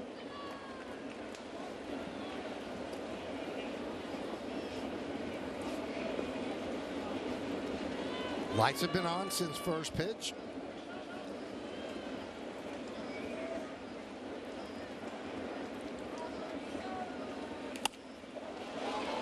Fly ball, shallow right center field. Who's going to get it? Oh, what a play by Neto. And the throw to first, but Rice gets back. Just an extraordinary play by the shortstop, Zach Neto. No kidding, Michael. I mean, this is a phenomenal play. You don't know how hard it is to be in a dead sprint and then reach over your shoulder as you're slipping and falling, and he comes up with it. Thinking about trying to double up Rice, but boy, what a play to start off. Wow.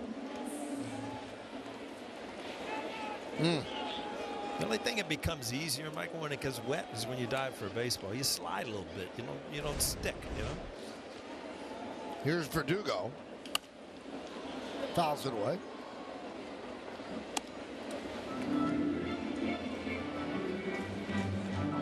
Verdugo started the bottom of the first inning with a double that bounced over the wall into the Angel bullpen in left center.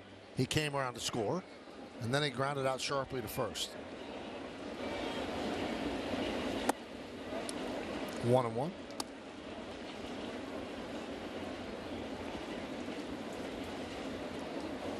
Juan Soto on deck.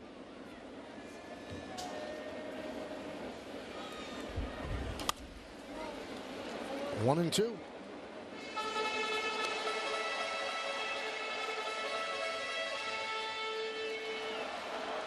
Now Cousins has taken a seat in the Yankee bullpen. You wonder with a pitch count in the 90s, Paul, did they allow Hill to pitch the 5th inning?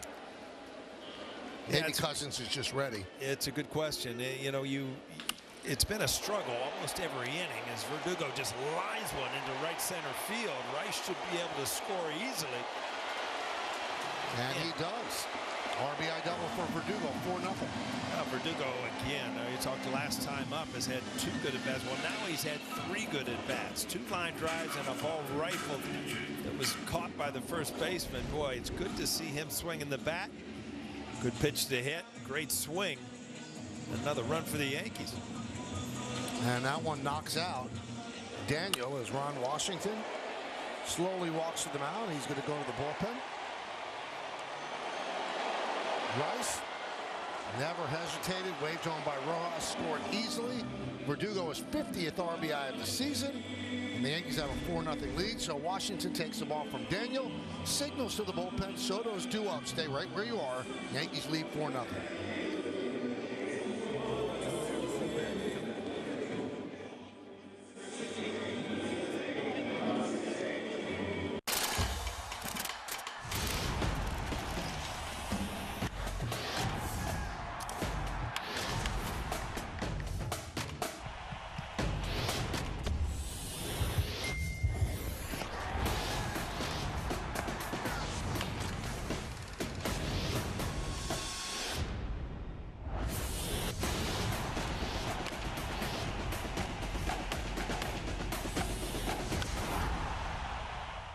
Get inside the game with the winner of the 2024 Sports Emmy Award for Outstanding Daily Studio Show, MLB Tonight. Boom! How fun is this show? There it goes! See ya! MLB Tonight, only on MLB Network. Performance. He is locked in. Passion. There's nobody more important than him. Teamwork. Working together is key. Get inside the game with MLB Tonight. Blanco does it! Throws a no-hitter! Bringing you breakdowns, highlights, and live look-ins to the big moments as they happen. But that was the MVP of the game right there. MLB Tonight. Inside the game all season long. Boom! How fun is this show? Only on MLB Network.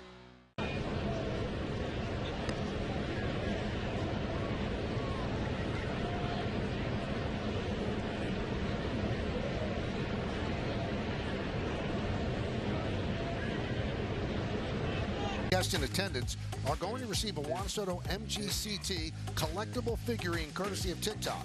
Tickets are going fast, so get your tickets today at Yankees.com and be one of the first to get this new collectible. Jose Marte comes in, and Juan Soto getting the latest scouting report from James Rowson, the Yankee hitting coach. Those are the numbers on Marte, his 14th game.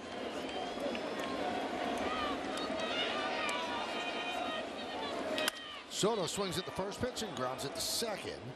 Drury to Shonowell as Verdugo moves to third with 2 outs.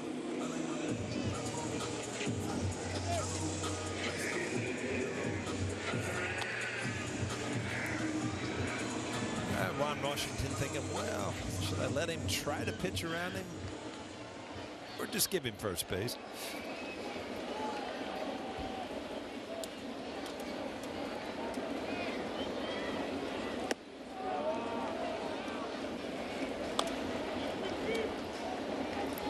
That's what Marte can do now. He has really improved his slider, throwing it a lot harder recently with a lot more success.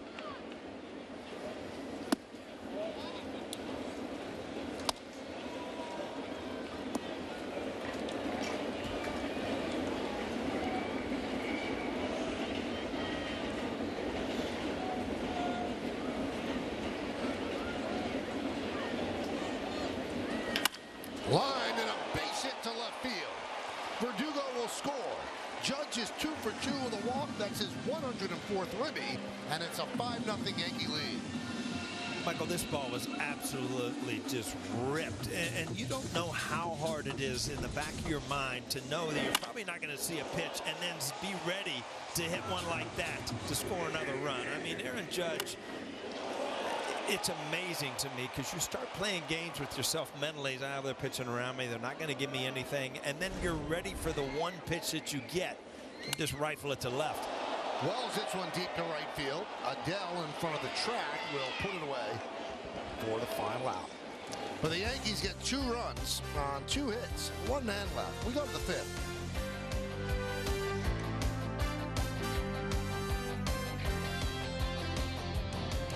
Get inside the game with the winner of the 2024 Sports Emmy Award for Outstanding Daily Studio Show, MLB Tonight. Boom!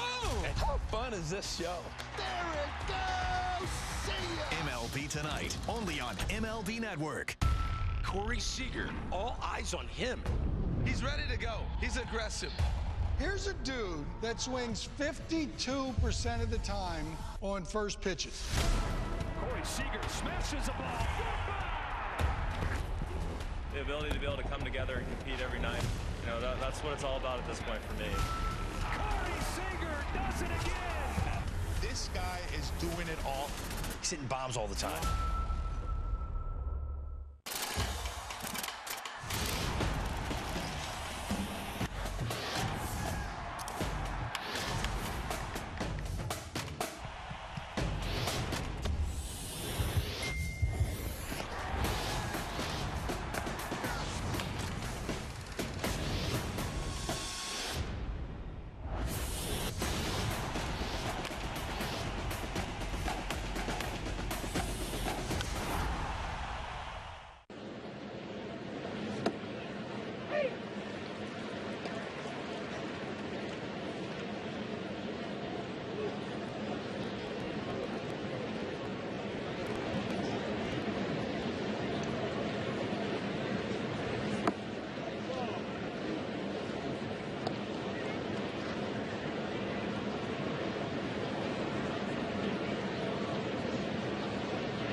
The official airline of the New York Yankees, Delta, keep climbing. And by Toyota, the official hybrid vehicles of the Yankees. Doing yeoman yard work here in the stadium. Audi scoreboard 5-0 Yankees as we go to the 5th. They got all the bells and whistles. Wow. And they have Luis Gil come out to start the 5th. And hit by pitch. No, they'll say that it was a foul ball on Zach Neto. Yeah, I think Austin Wells is the one that took the pain of that pitch. Fouled straight back, down off the bat. Wow, right off the thigh.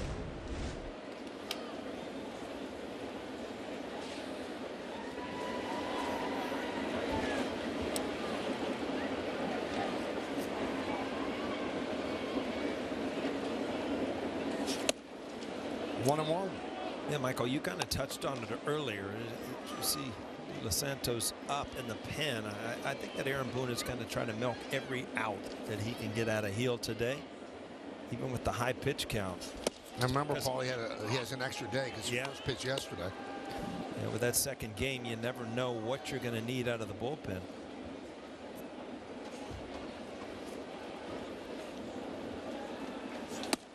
You have the youngster Will Warren making his second big league start.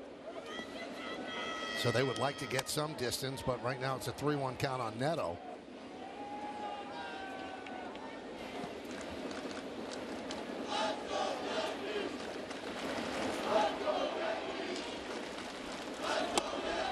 There's a strike.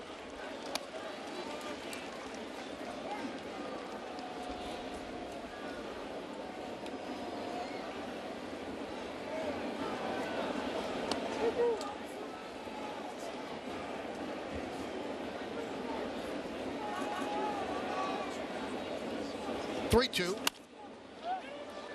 Fly ball, right field, Soto. One away. Follow Yes Network on TikTok for exclusive behind-the-scenes content, game highlights, and the latest Yankees news. Don't miss out. Join the ultimate sports community today.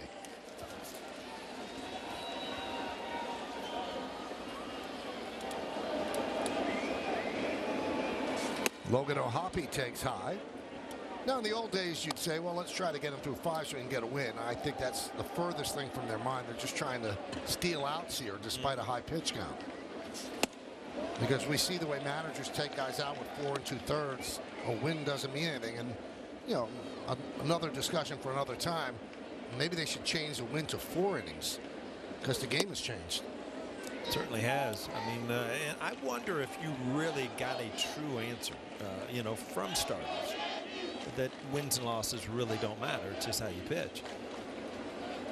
I think it matters to them. I don't think it matters to organizations, because they'd rather go to the bullpen and bring in somebody throwing at 97 miles an hour. Yeah, and the game is changing in the minor leagues, and then it changes at the major leagues, because in the minor leagues you don't see guys that are stretched out to 7 and 8 innings. I mean, they throw 4 or 5 innings, and you're right, you're onto the bullpen.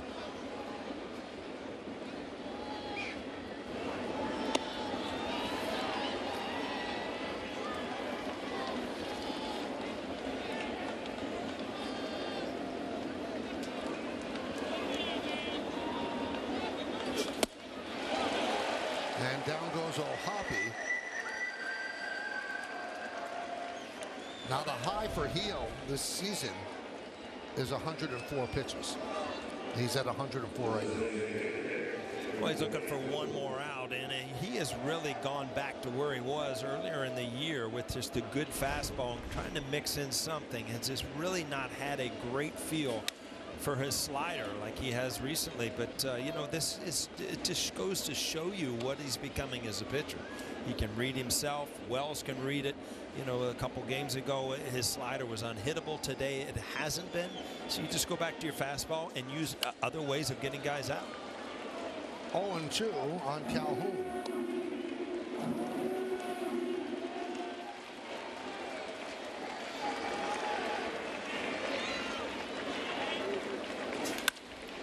High fly ball, center field. Grisham makes the play. And how about that? Luis Gil will qualify for a win if the Yankees could hold on. The end of 4.5, Yankees lead 5-0.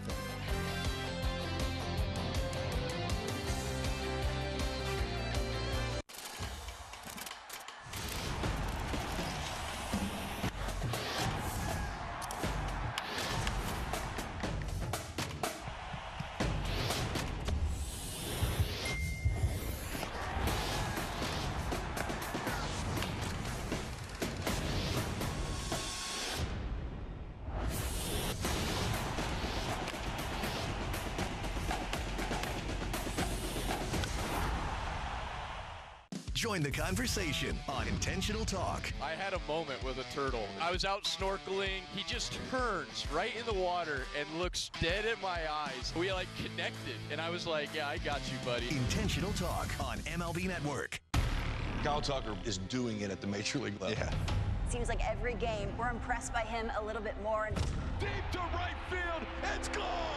King Tuck! We'll talk about his defense, which is elite. He leaves, and he caught it! Tuck out there protecting the kingdom. Kyle Tucker has been the man. Bat flips for days. Watch this one. Hey, boys, this is what I do. All hail King Tuck!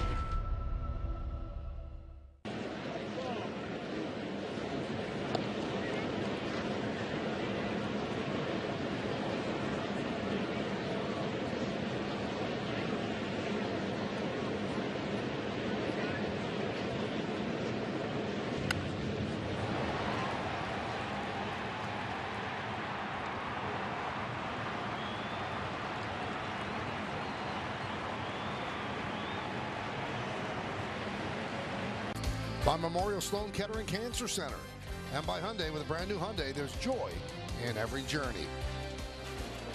Josh Chisholm Jr. takes the strike from Jose Marte. This was Gil's reaction after getting that final out. Yeah, I'm sure that he knew he was at the finish line. Just wanted to get through that 5th inning and give Aaron Boone what he had. I mean, he really showed me that he's learning how to pitch today by figuring out, you know, what I need to go to get through these last couple innings, get these outs. Because what I had last time out was an unhittable slider. I didn't really have it today, but I always have that overpowering fastball and can set up those other pitches. And Josh Chisholm Jr. strikes out for the 3rd time today.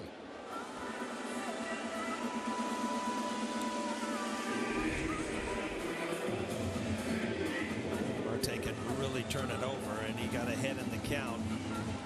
Good arm speed to take that ball and just turn it over and get that downward spin.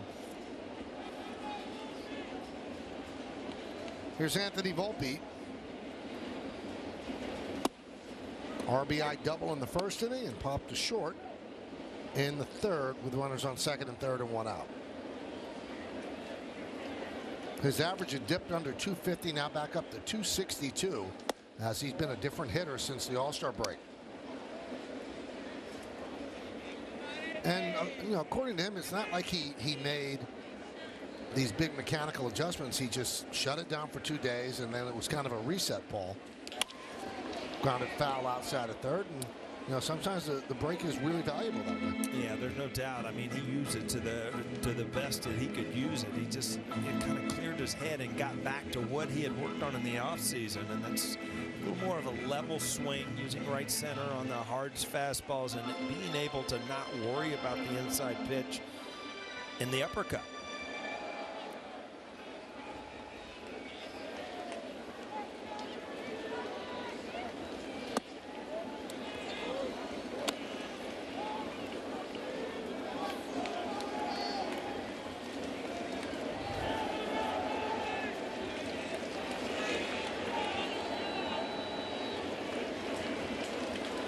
Swing and a miss.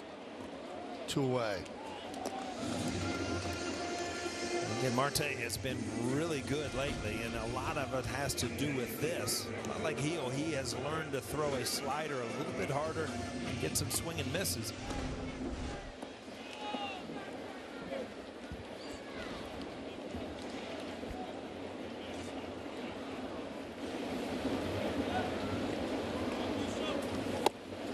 One and 0.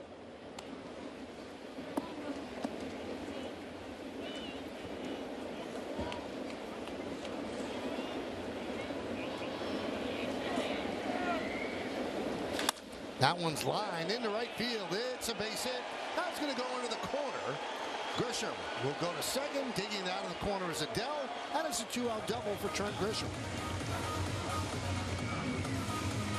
Again, the bottom of the lineup, the bottom third, you're really seeing them have good swings. Again, this turns over this two-seamer, and it ends up in the corner. A good swing by Grisham. 2-out double.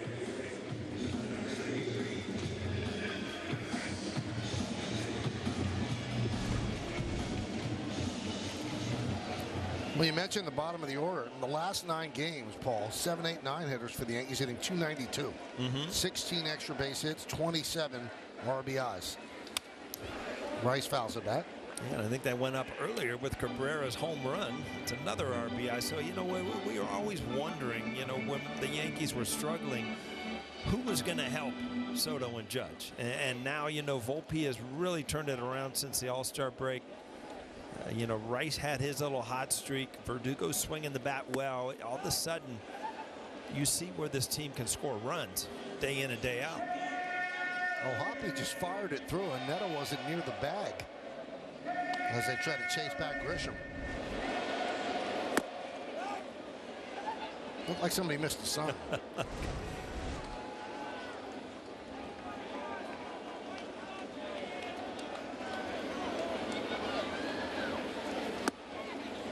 And a strike. 1 and 2.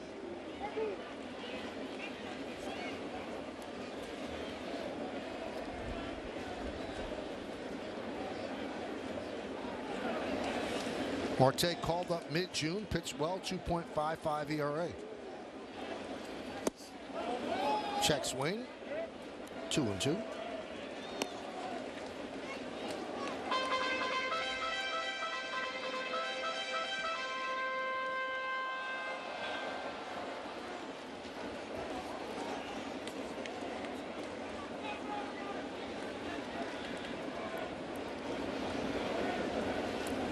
Two. Fouled away.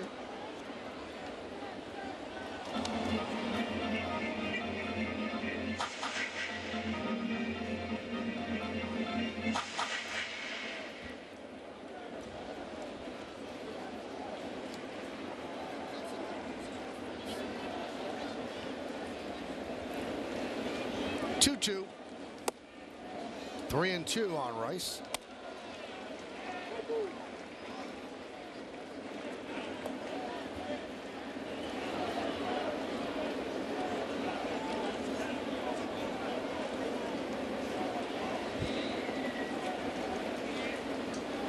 And the payoff. Way outside. So Rice walks for the second time today. You brought some rice to the game for your between-game meal, right? You know, well, you got to plan stuff. Yeah. You never know what's going to happen. The only thing you really plan is food, though. You plan your food. Right out of bed. Yep. I haven't eaten breakfast and I'm thinking about dinner. Drives my wife crazy. One of the things. Yeah, there's numerous things. That's just at the top of the list. Here's Cabrera.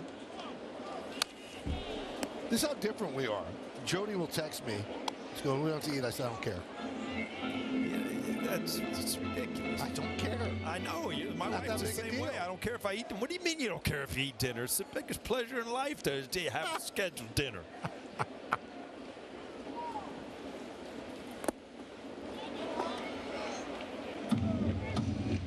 Meredith, you don't plan dinner like this, do you?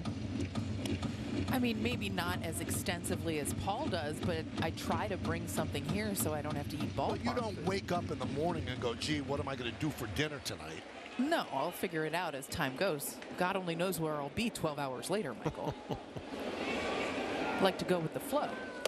See, I wake up in the morning and go, why does that hurt? It didn't hurt at night. Yeah. I mean, it's all about schedules in life. Right? You got to have a schedule. See, they're worried. They knew they were getting a bucket when they came to the You give me a chicken bucket, I'm in. 2-1. 3-1 on Cabrera.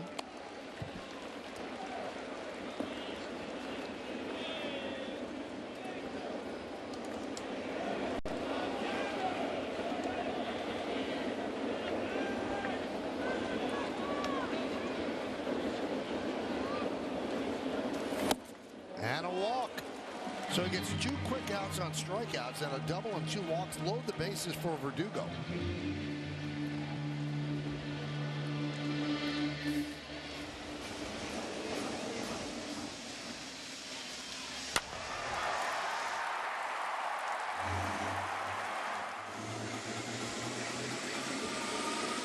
So Barry Enright sounds like a producer of a game show. Goes out and talks with Jose Marte.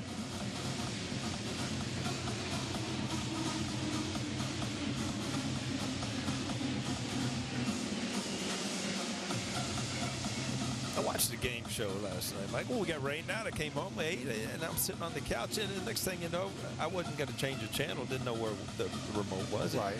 Wheel of Fortune coming. It was Pat Sage. I thought he retired. Well, these are reruns now. Oh, so I'm watching rerun game shows. That's even worse. Did you get any of the puzzles? No. I'm not very good at that game. Should have bought a vowel. That's taking money from you. Yep.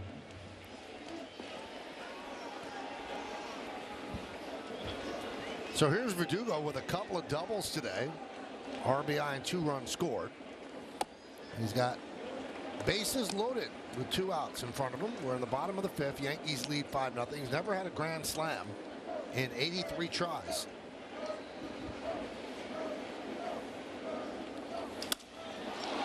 Fly ball left field. Pilar is there. And Marte works into and out of trouble. We go to the 6th. It's 5-0 Yanks.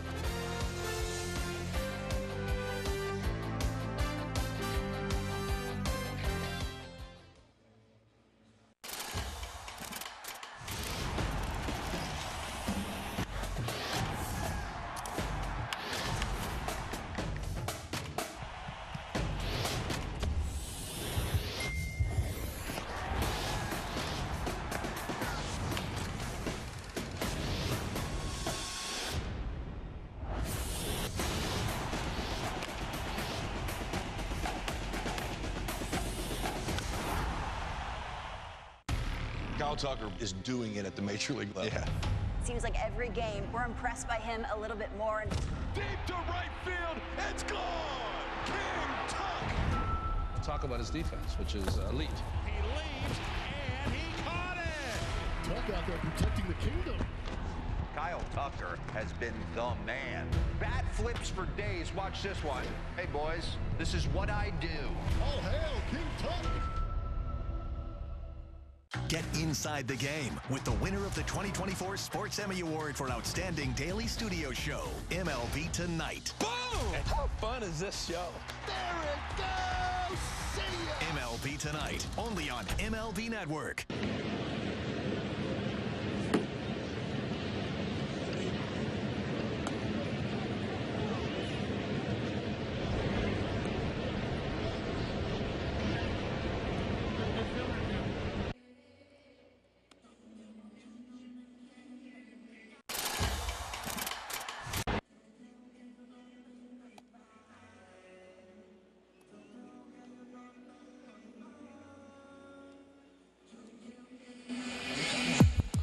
Well, thank you, Christopher. The fifth inning recap brought to you by Audi and the 2024 Audi Q5. Visit your local tri-state Audi dealer today. Davis Daniel, the starter for the Angels, went 3 1/3. Luis Gil gave the Yankees 5 innings, gave up 2 hits, and did not allow a run. He walked 5 and struck out 6. So now they turn to Enyel De Los Santos to start the 6th inning. Now, you and I, we've been together too long. Long time. Because we hear what Chris Sheeran is saying. Wow. Both of us at the same time took off our headset because it was so loud. I thought I was at a concert. Does he know how to turn that thing down? Because he was loud. No, I think it was just the way it was fed into our ear, but both of us were annoyed at the same time. It was great. Pilar flies out to Soto. So let's take a look at some of the pitching decisions made by Gil, presented by Sage.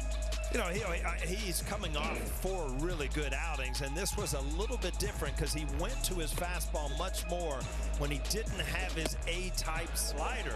But again, fought through 5 innings, and I think Aaron Boone, you see the reaction there, is very happy to have him out. 5 innings, 2 hits, no runs, 6 strikeouts. So here's Anthony Rendon, and there's a strike from De Los Santos.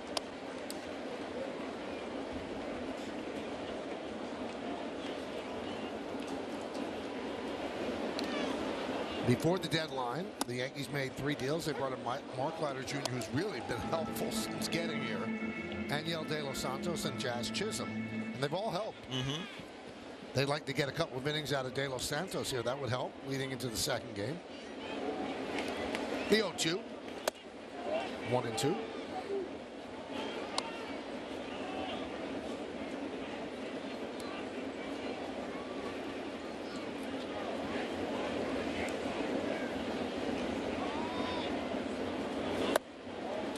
Two and 2. So Hans Kraus warming for the Angels. Now the Angels are 49 and 63. But since June 5th, they're 26 and 24. They've played a lot better. That one is ripped to left field. On the run is Verdugo. He's not going to get there. It's going to go to the wall. And Rendon has himself a 1-out double.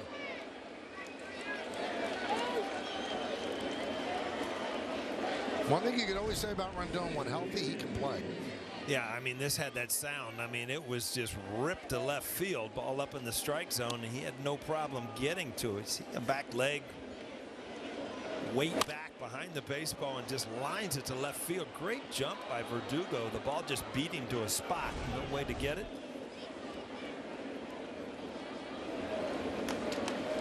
There's Mickey Moniak. And a strike. Moniak struck out twice against Luis Gil.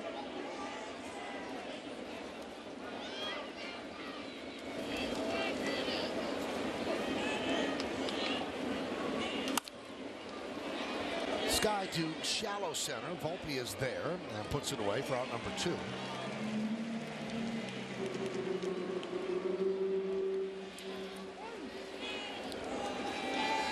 And that brings up Brandon Drury. We're in the top of the 6th. Yankees 5-0 over the Angels. First game of the single admission doubleheader.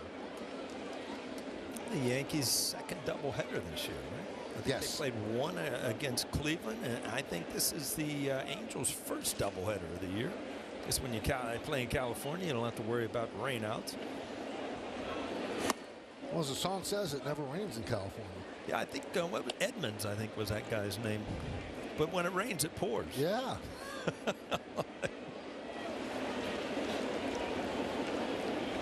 Tried to stump me there, didn't you? Not with music. I know you're great with that. Yeah. Let's not have a spelling bee. Is that what you're saying? Well, there's a lot of things I'd rather not go into. Better behave, man. We got 2 games today. That's right.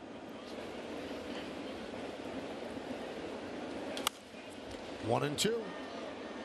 I always wondered, like in Anaheim Stadium, what a waste to have a tarp. Really? What do you use it? Once, twice a year, maybe? Early in April? That was it.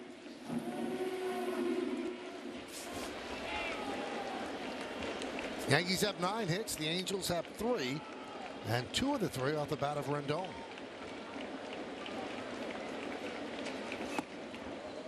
Two and 2 from De Los Santos.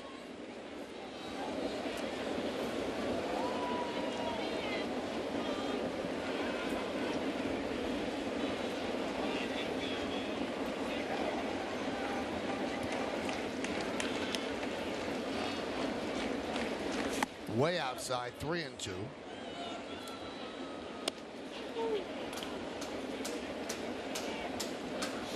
Joe Adele is on deck.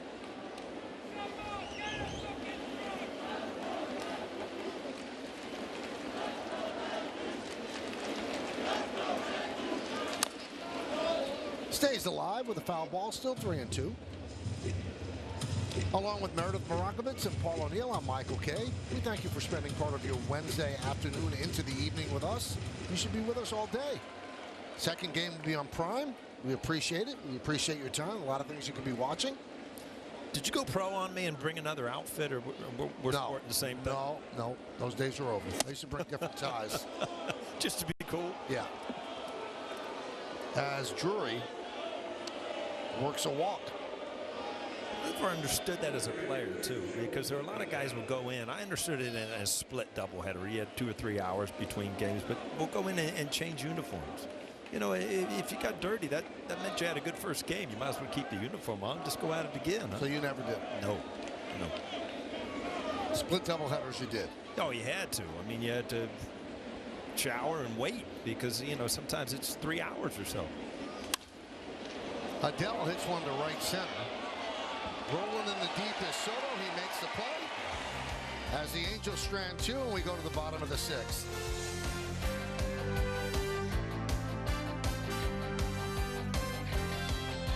Join the conversation on Intentional Talk. I had a moment with a turtle. I was out snorkeling. He just turns right in the water and looks dead at my eyes. We like connected, and I was like, yeah, I got you, buddy. Intentional Talk on MLB Network. Since its inception, the Boys and Girls Clubs have been more than a fun place for kids to go after school. For some, it's been a second home where they can learn, play, and grow. Thanks to the partnership between Major League Baseball and Boys and Girls Clubs, children of all backgrounds have access to safe spaces. All right, let's go. Take a selfie. MLB Together and the Boys and Girls Clubs of America. Empowering children and building futures. Bring it in. Performance. He is locked in. Passion. There's nobody more important than him. Teamwork. Working together is key. Get inside the game with MLB Tonight. Blanco does it! Throws a no-hitter! Bringing you breakdowns, highlights, and live look-ins to the big moments as they happen. But that was the MVP of the game right there. MLB Tonight. Inside the game all season long. Boom! And how fun is this show? Only on MLB Network.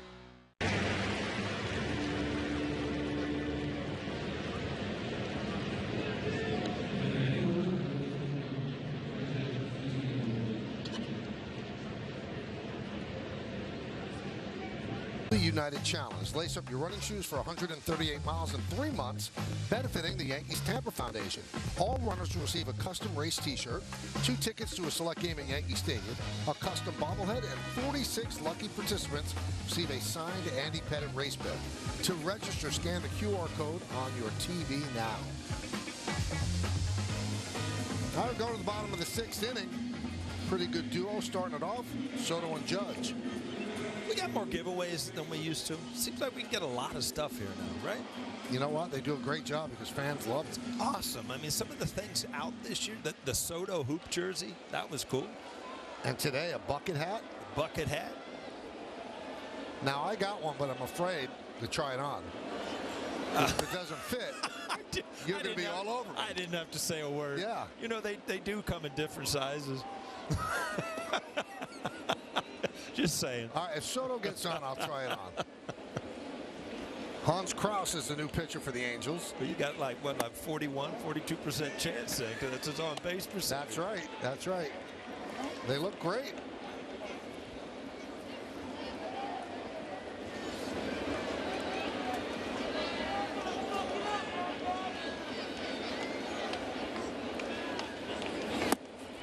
Two and one. You are rooting for him like you've never rooted for anybody. Am I right? You know what? I haven't said a word during this at bat. I'm just hoping. You don't know that I had Audrey sew one up back there. It wouldn't fit anybody.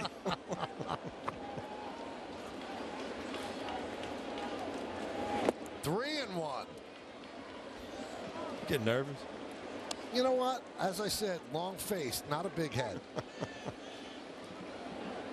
I think it will be comfortably snug. Soto is 0 for 3 and a 3-1 count.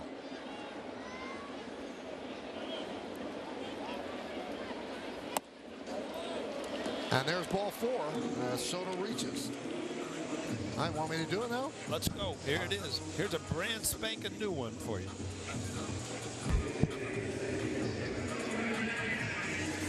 Oh, you slipped that on like, well, no, it doesn't quite cover your ears like most people. It's just fine. I like the look, though. Wow, you should do your radio show in there, just for fun. Judge with a high fly ball to left field. Pilar back. He's on the track. He's in front of the wall. He makes the play for the first out. That was almost your first home run with a bucket hat on. That's right. First one ever.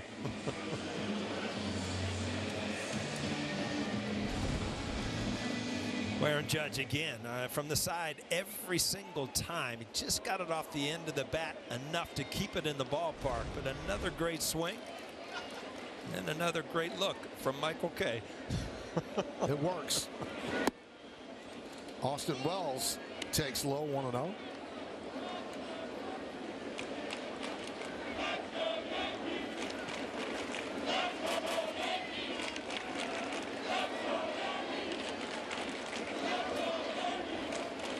Now, he said something I don't agree with. What's that? Oh, who puts a bucket hat over their ears? The ears are supposed to stop the hat.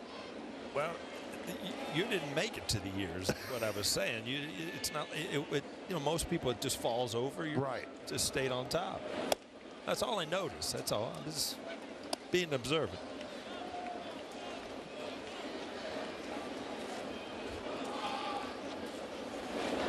Look at Chesney. He looks terrific. Came in handy with the rain out there. Turned him loose on 3-0. He fouls it back.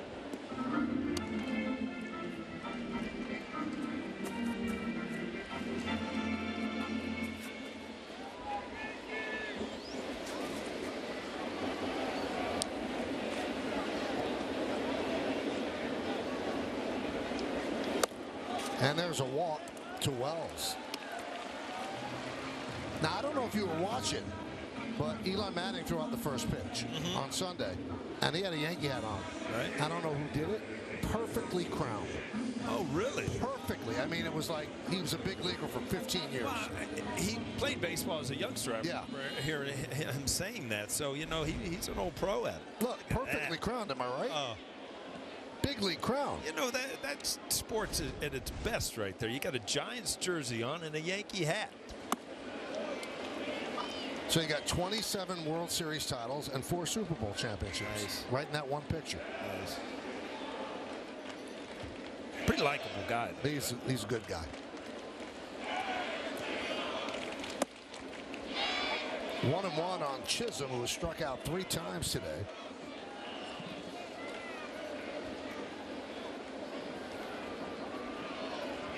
First and second, 1 man out.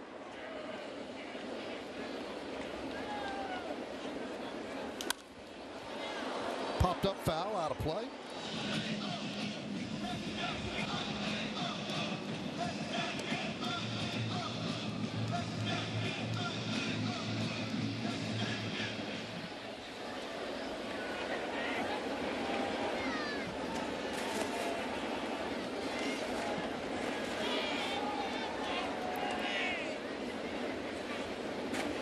Swing and a miss.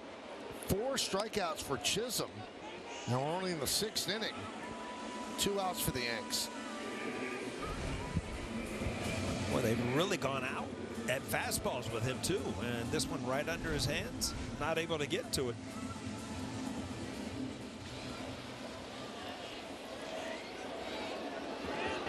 Now to bring up Anthony Volpe.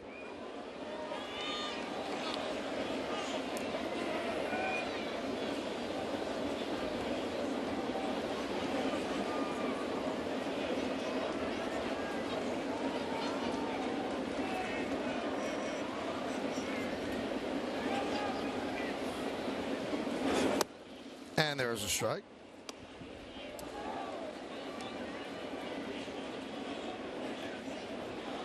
This is the first time this year that Chisholm has struck out 4 times in a game, and it's the 5th time in his career. The 0-1. Do you remember if you ever struck out 4 times in a game? I'm sure I did. I don't remember. I know plenty of 3s. I don't think I ever got 5. James, do a little homework over there. I don't know if I got 4 or not. That was bad. If you got 4, you must have just been a joy. You know what? I probably didn't care about dinner that night either. Yeah, that would have been a bad night for Team O'Neill.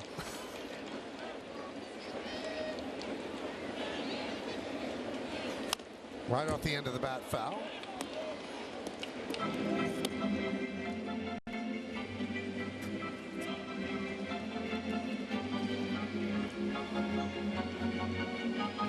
You know what I did read, though? Aaron Judge got walked 3 times intentionally. The last time it happened was Bernie Williams. Yeah. Oh, no, James, look this up. I wasn't hitting behind him, was I? I didn't play that day. It was. Oh, good. It was late in the year. We had already. Yeah, late September. Yeah. It's. I knew that you would think that. Man, oh, man. Well, you struck out 4 times. Oh, 4 strikeouts 4 times. James, that include Little League and Pony League and everything? Has to, right? Swing and a miss as Volpe down on strikes. Yankees, no runs, no hits, no errors, and 2 men left on base. We go to the 7th, 5-0 Yanks.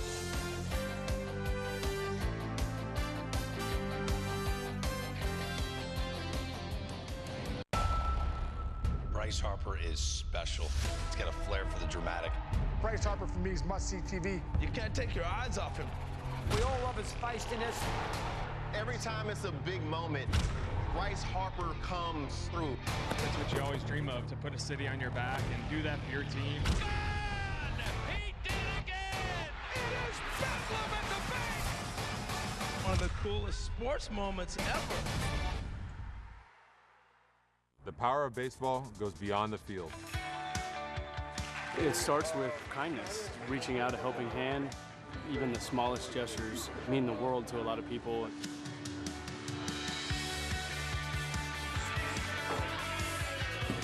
Stand up to cancer. Together. Together. Together. Together.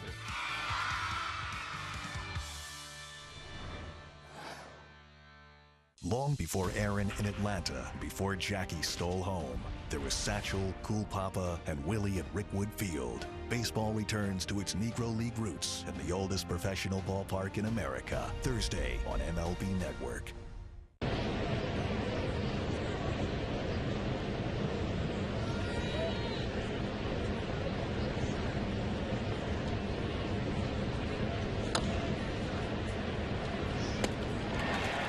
The Yankee championships in 77 and 78, Mick the Quick Rivers.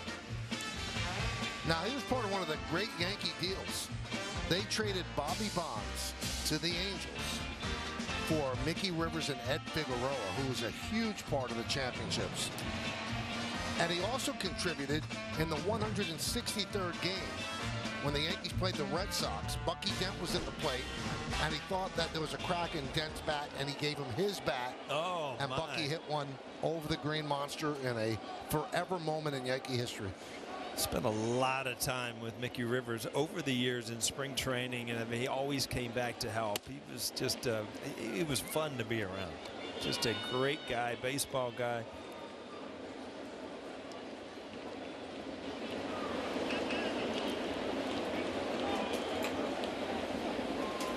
You know what I don't remember? I was looking at some of the players. You know, I loved what Troy Benjamin does with the old pictures of who played for who. I don't remember Ricky Henderson. He played with the Angels. I don't remember him playing with the Angels. It's weird. Toward the end of his career, he played with everybody.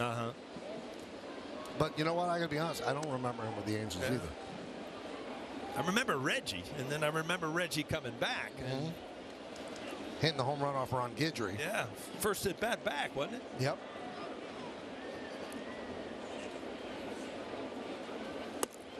Shonowell works a walk to start the 7th inning against De Los Santos. And there's Ricky on the right. That's the uniform that Garrett Anderson, I remember him in. Yeah. I remember that guy. Everybody remembers that guy. Everybody remembers Ricky.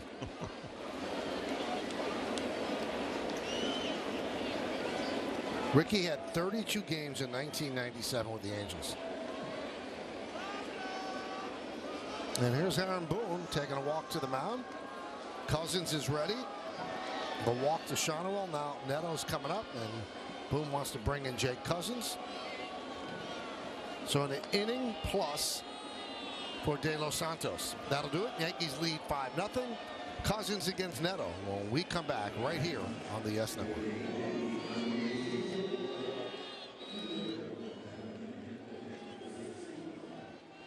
Long before Aaron in Atlanta, before Jackie stole home, there was Satchel, Cool Papa, and Willie at Rickwood Field. Baseball returns to its Negro League roots in the oldest professional ballpark in America, Tuesday on MLB Network.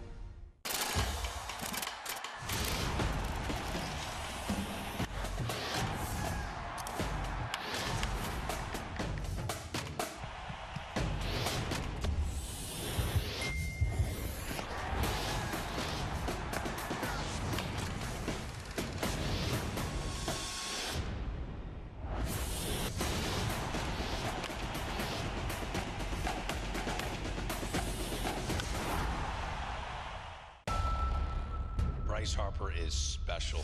He's got a flair for the dramatic. Bryce Harper, for me, is must-see TV. You can't take your eyes off him. We all love his feistiness. Every time it's a big moment, Bryce Harper comes through. That's what you always dream of, to put a city on your back and do that for your team. He did it again! It is Bedlam at the bank! One of the coolest sports moments ever.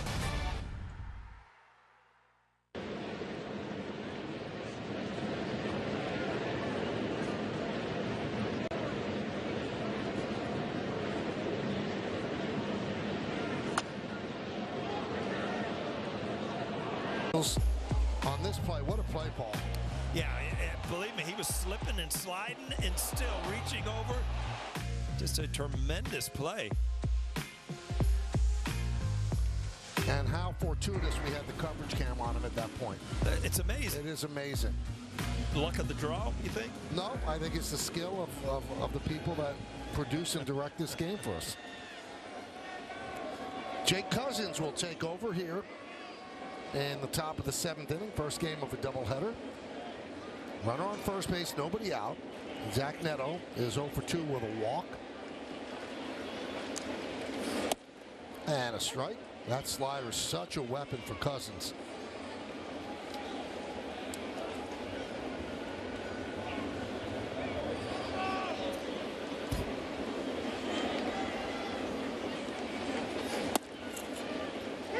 Oh, 2.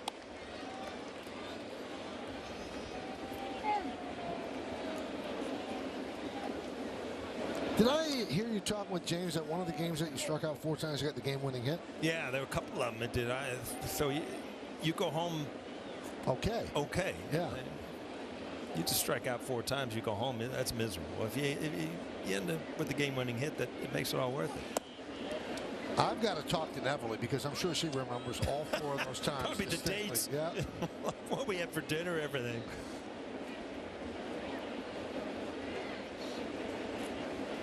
One and 2 on Neto. Cousins deals.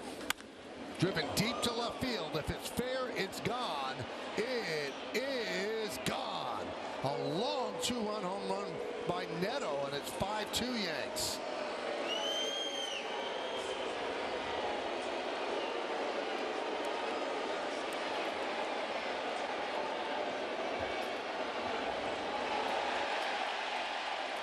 Well, Cousins has been so good, and he just wears that slider out. And Neto, I mean, this was a no-doubter, the sound of this at bat.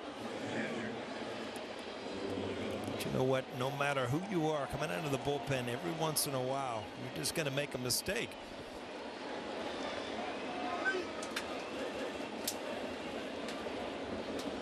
Here's O'Hoppe. Long drive down the left field line. This one will hook foul.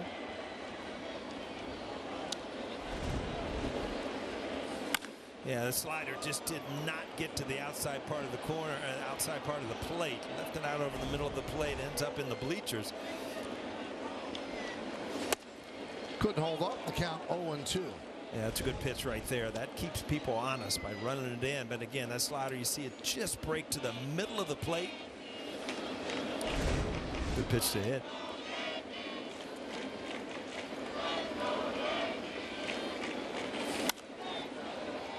You know, Michael, we were looking at that picture of Ricky Henderson, and I always remember him. Just, I mean, what he did as a stolen base guy. He had 130 stolen bases in 1982. I'd love to see the stolen base back in the game. Last person to steal 100 bases was Vince Coleman back in 1987. And you know, De La Cruz from Cincinnati this year, 58 so far. That's on pace. Sounds great. That's on pace for 83. When you put Ricky Henderson's 130 there, he was somebody that nobody else was, huh? Oh, he was one of one. I wonder if O'Hoppe looked at that guy and said, yeah, I remember doing that, throwing the ball back on the field.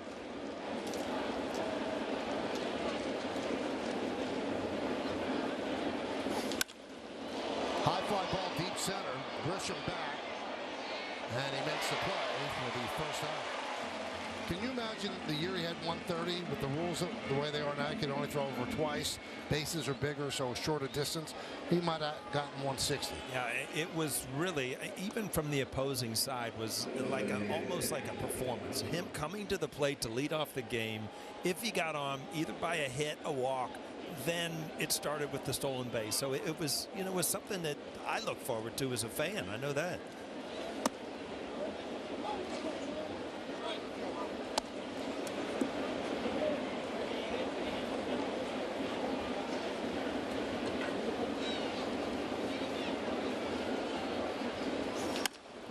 Grounded up the middle and under the glove of Volpe into right center field for base hit. So Willie Calhoun picks up a single. Well, Volpe got there. It looks like this ball actually came up on him, and on a wet infield, you seldom see this. He moves to his left, gets to the ball, but the ball actually kind of comes up. And again, on a wet infield, you just don't see that as an infielder very often.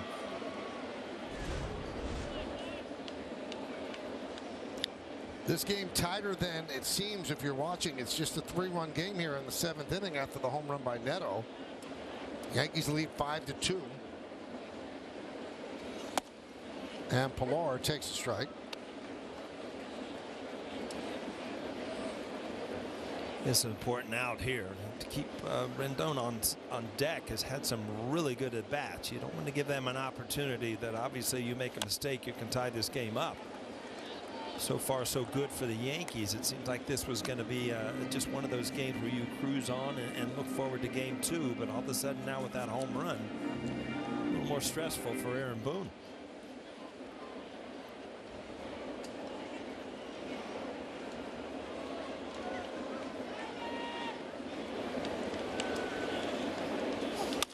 Grounded to third. This could be 2. There's 1. And they cannot make the return throw. The throw bobbled by Cabrera. Yeah, I think Chisholm took a little time getting rid of this ball himself, and I think it kind of messed up the timing from Cabrera. Off the bat, you thought it was a sure double play, but look, there was no speed involved here. He actually kind of bobbled it himself. Good solid throw, got the first out, but again, Cabrera not able to come up with it in turn 2. Now, be honest, you just got a shot there of Chisholm. You strike out 4 times. You're thinking about it when you're in the field?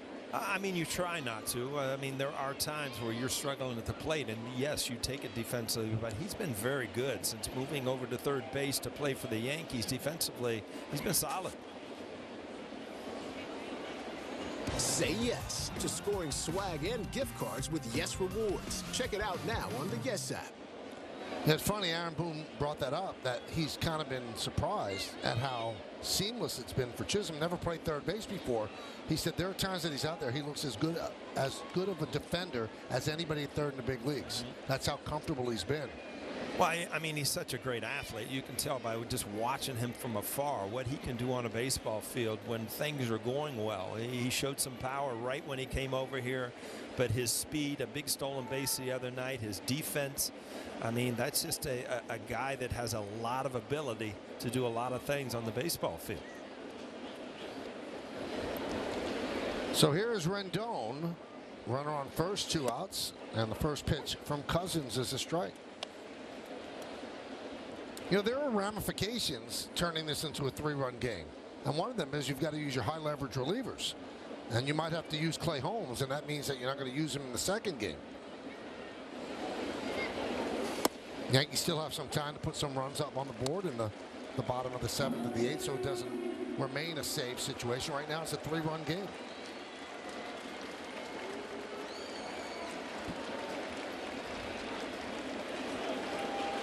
The 0-2.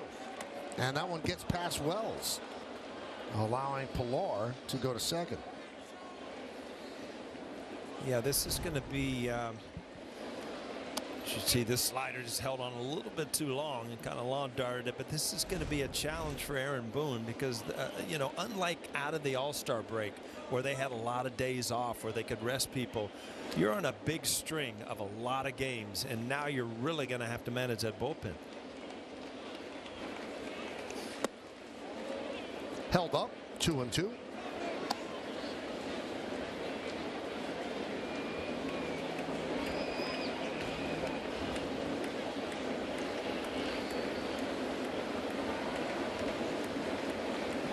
Two balls, 2 strikes, 2 outs.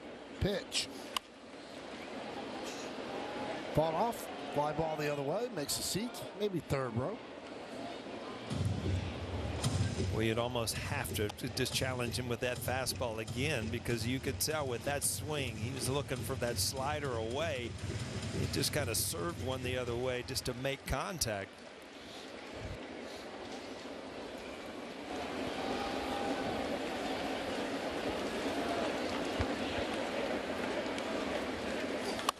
Line foul.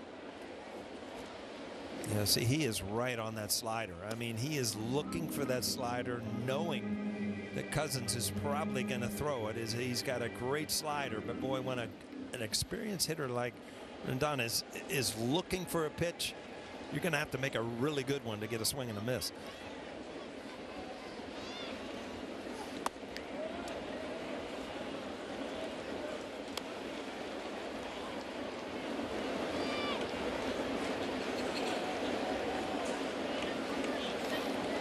So a full count on Rendon. Luke Weaver's ready.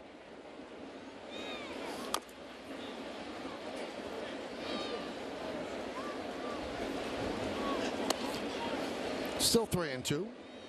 Making Cousins work. So 23 pitches for Cousins. That likely eliminates him for game 2. Hill gave them 5. 1 inning by De Los Santos and into this one, and now Cousins. High fly ball, right field. Soto puts it away, and that'll do it. But the Angels get on the board. 2 runs on the 2-run home run by Neto, 2 hits, and 1 man left. At the end of 6.5, it's the Yankees 5 and the Angels 2. But we're going to stay right here for the 7th inning stretch as they honor America in the Bronx. Ladies and gentlemen, will you rise and remove your caps? And please join us in honoring America as we sing along with Robert Merrill's rendition of God Bless America.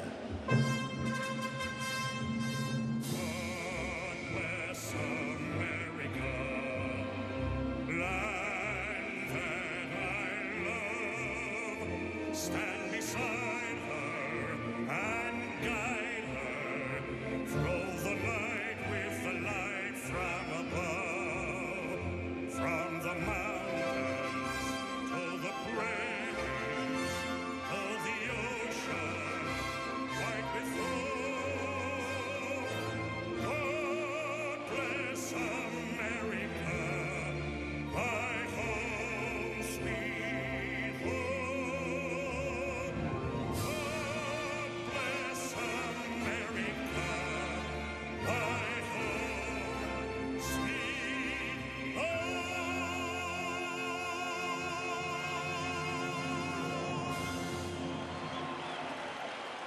All right, fans, it's stretch time, so please join in and sing along as Yankee Stadium organist Paul Cartier plays. The power of baseball goes beyond the field. It starts with kindness, reaching out a helping hand. Even the smallest gestures mean the world to a lot of people.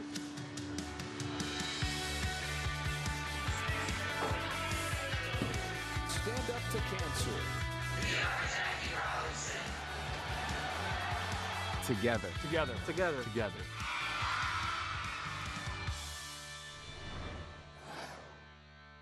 Long before Aaron in Atlanta, before Jackie stole home, there was Satchel, Cool Papa, and Willie at Rickwood Field. Baseball returns to its Negro League roots in the oldest professional ballpark in America, Thursday on MLB Network. Bryce Harper is special. He's got a flair for the dramatic. Bryce Harper for me is must-see TV. You can't take your eyes off him. We all love his feistiness. Every time it's a big moment, Bryce Harper comes through. That's what you always dream of, to put a city on your back and do that for your team. He did it again! It is Bedlam at the base! One of the coolest sports moments ever.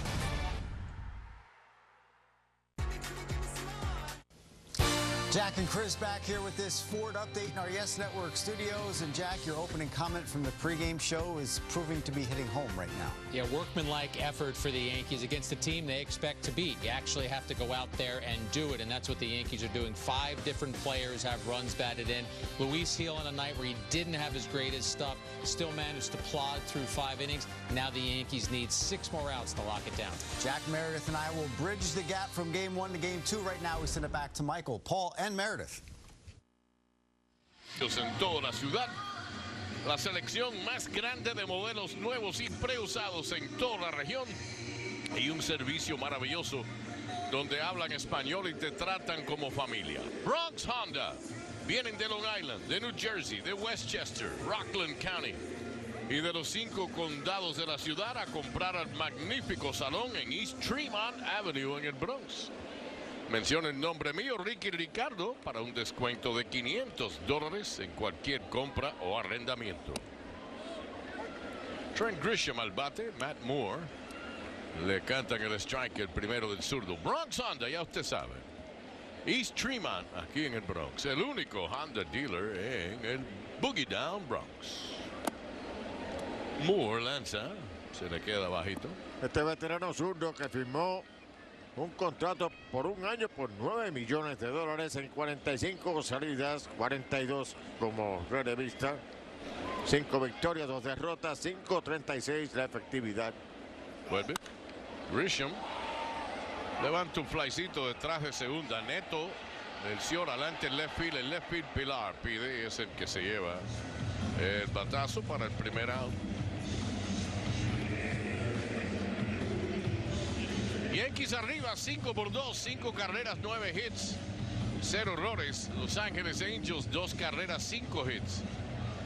Tampoco ha cometido un error. La chatarra fueron los wild pitches de los Yankees. Ben Rice al bate. Moore lanza, se le queda alto. Moore ha estado con muchísimos equipos. Era un lanzador abridor magnífico en sus comienzos en el 2011. Nosotros lo vimos en su debut aquí. Sí, con el equipo de los Rays. Tampa Bay Rays. Lanzamiento bajito. Pero después del 2016, con San Francisco, Texas, Filadelfia, Los Ángeles Angels, Cleveland, hasta Japón fue a jugar. Iba a decir, hasta en Japón. Sí, señor. El año pasado, con 3 equipos, Cleveland, Miami, Los Ángeles Angels. Vuelve.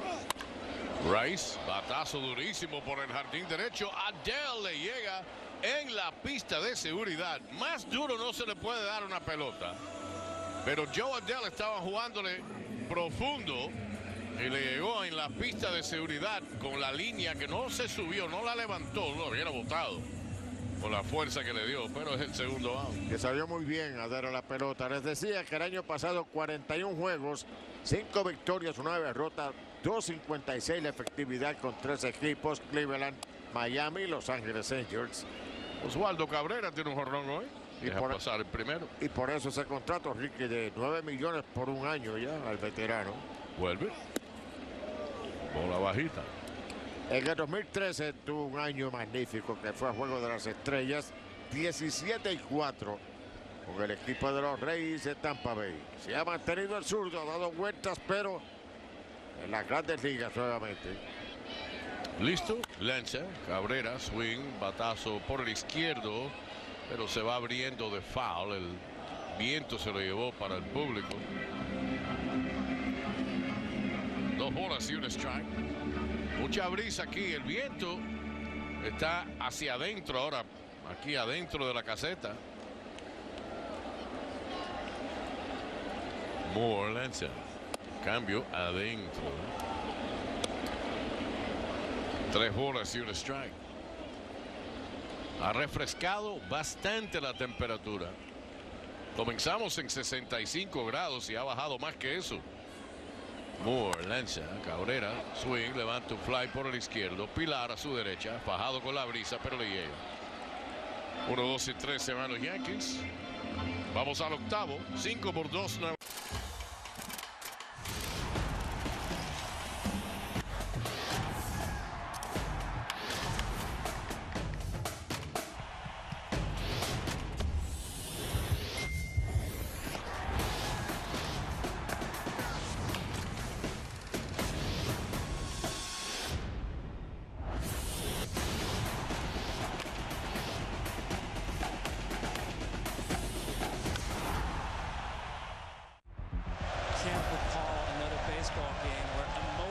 Ran so high.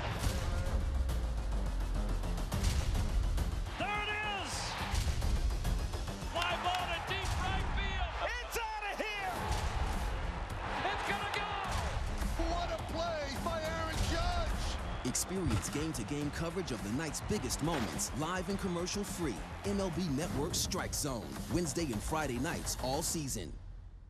Long before Aaron in Atlanta, before Jackie stole home, there was Satchel, Cool Papa, and Willie at Rickwood Field. Baseball returns to its Negro League roots in the oldest professional ballpark in America, Thursday on MLB Network.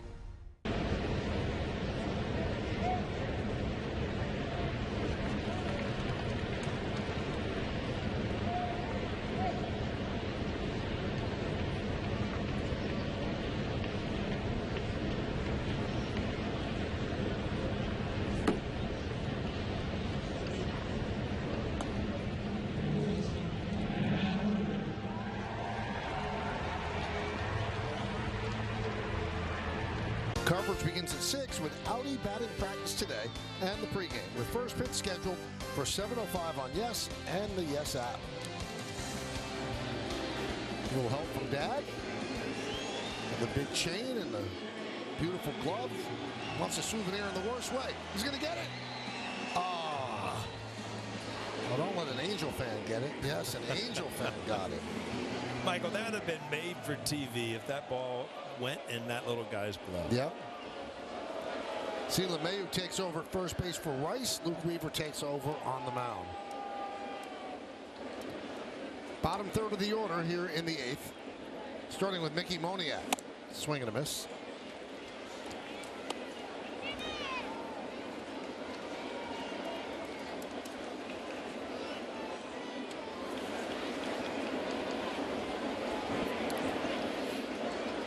You know, talk about how inexact a science scouting baseball is. Mickey Moniak was the first overall pick in the first round of 2016 by the Phillies out of high school. Played 3 seasons, had 47 games across 3 seasons with the Phillies at 129. And was traded to the Angels at the deadline in 2022 for Noah Syndergaard. Last year he had a pretty good year at 280, 14 home runs in 85 games.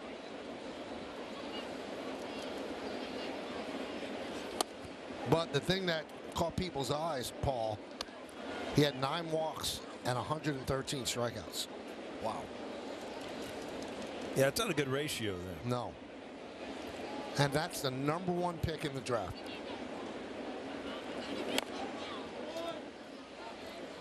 And teams don't get the #1 pick that often. And when you mess it up to that extent, like the Phillies did, that resonates.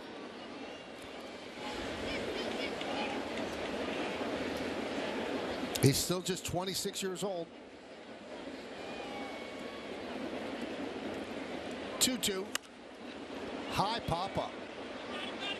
Oswaldo Cabrera waves everybody off. 1 out. This copyrighted telecast presented by authority of the New York Yankees. It may not be reproduced or retransmitted in any form, and the accounts and descriptions of this game may not be disseminated without the express written consent of the New York Yankees. Here's Brandon Drury.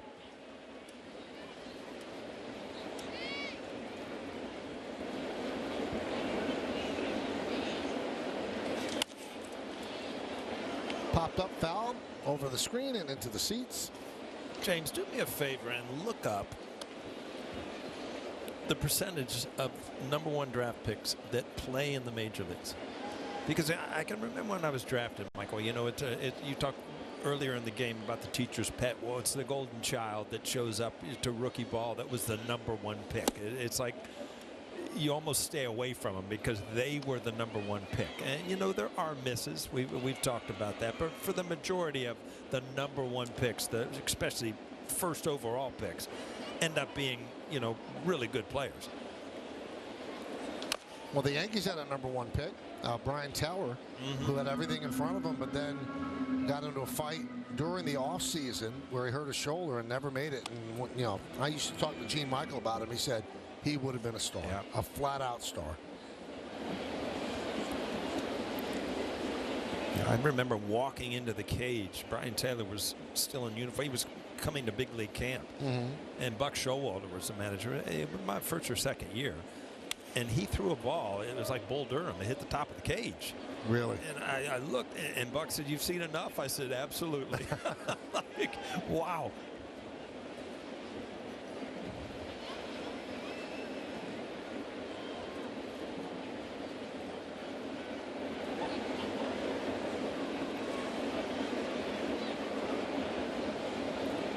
The 1-2.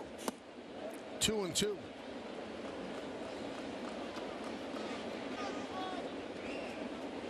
I think you're seeing a lot more teams starting to take kids out of college. Yeah. Because you get a better read on what they're going to become. You take them out of high school, they still have growing to do. You don't know how they're going to turn out as Drury swings and misses. You know, I always thought that in the older days, you know, organizations wanted high school players, and Weaver does another great job with another strikeout because they wanted the fundamentals and just the knowledge of the game wanted to be taught at this level.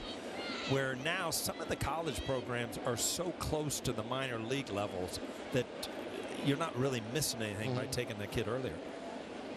All right, so there have been 59 #1 overall picks. 55 have reached the majors. We talked about Brian Taylor. He didn't. Brady Aiken didn't. The guy who just got picked, Travis Bazzana, by the Guardians, he hasn't made it. And then Steve Chilcott, who the Mets took before Reggie Jackson. Oh, boy. Good job, James. That's all you need to be challenged a little bit. 0-2 on Adele.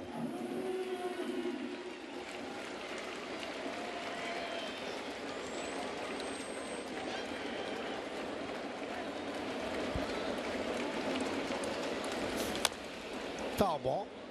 All right, Michael, so we're going to put a bow on this. There's been 3 guys #1 overall picks that are Hall of Famers. Only 3. Griffey Jr. Right. Harold Baines. And what was the other one? I've already forgotten. Chipper Jones. Wow. Pretty cool, huh? And Joe Mauer. Updated version. That's #4. Attaboy, James. Don't let anything slide by us.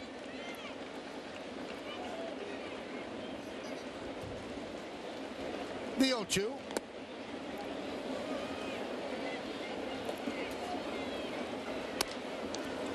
So how many #1 first picks did the Yankees have? Ron Bloomberg was 1, I believe. Did they ever have another #1? They had 2. Who's the second? Oh, Brian Taylor. Okay. Derek Jeter was the 6th pick in the first round. That worked out pretty well, right? Yeah, they got a good read on him at high school, huh? Rumor has it they almost got Mike Trout, too, huh? Oh, it was close, yeah. The Angels had back-to-back picks, and I think the Yankees lost a pick for signing Nick Swisher. Who was that? Teixeira, that's right. They lost a pick, a compensation pick for Teixeira. That doesn't mean the Angels wouldn't have taken with their own pick. Right. 3-2.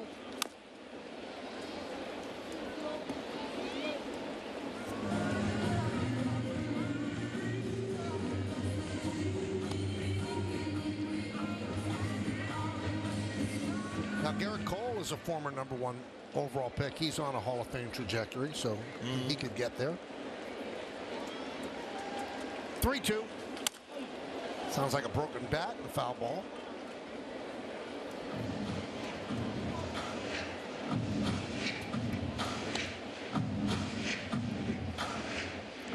What was your bonus coming out? I did at $35,000. Wasn't bad, right? Yeah, when I was 18, where do I sign? Yeah. But you know what? A little baby blue Firebird and a couple dates with Mama, and it was gone. It didn't last long. So much for investments, huh? Well, Uncle Sam has to get some of that 35. Strike 3. Adele down looking. Good inning for Luke Weaver. He retires the Angels in order. We go to the bottom of the 8th.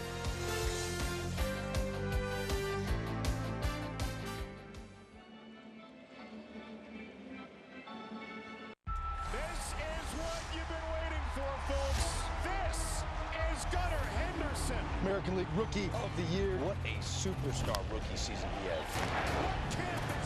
One of the best all-around players. You better be really good at what you do if you're going to be called Gunner. Out of here!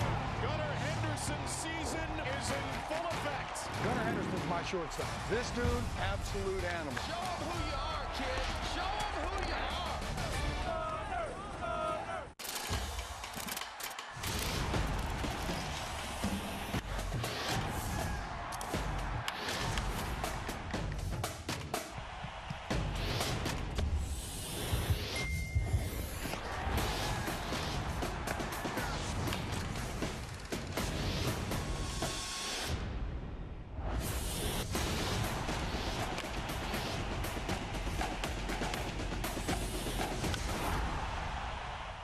Get inside the game with the winner of the 2024 Sports Emmy Award for Outstanding Daily Studio Show, MLB Tonight. Boom! How fun is this show? There it goes! See ya! MLB Tonight, only on MLB Network.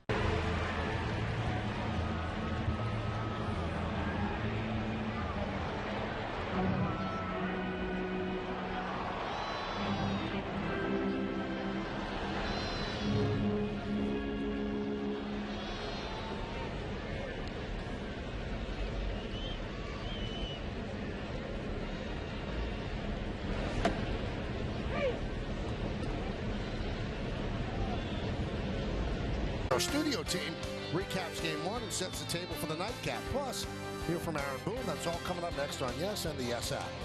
Now, please remember, everybody, after the postgame, the second game will be on Prime. And the second game will start a half hour after the first game ends. Verdugo having a good day. 2 doubles. Actually went ahead as a team leader with doubles. One ahead of Aaron Judge. He's got 26. Aaron Judge has 25. Juan Soto has 24. Clay Holmes is up. Right now, a save situation. Yankees up by 3.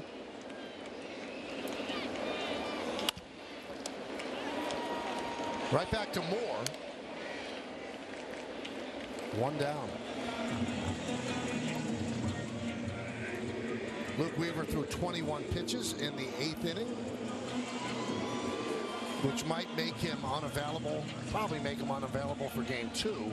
So if the Yankees put up a run here, maybe they send Luke Weaver out since he's not available for the second game anyway. There's Juan Soto. Soto walked in the 6th inning. He's 0 for 3.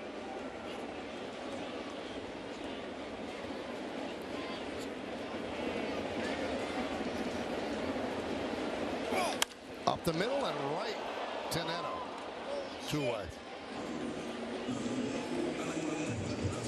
This is not right there, Michael. You do everything perfect as a hitter. You square it up. You hammer right up the middle. Right at him. And an intentional walk to Judge. 2 outs, nobody on. You know, if I wasn't frustrated enough, as you see Aaron Judge probably frustrated himself. After hitting a ball like that, I'd go back to the dugout, and Don Zimmer's like, what are you doing? I don't, what do you mean, what am I? The guy's been standing there for hundreds of years. And so he could say anything he wanted to at any time. 12th intentional walk this season. That's the most in baseball. Yordan Alvarez of the Astros has 11.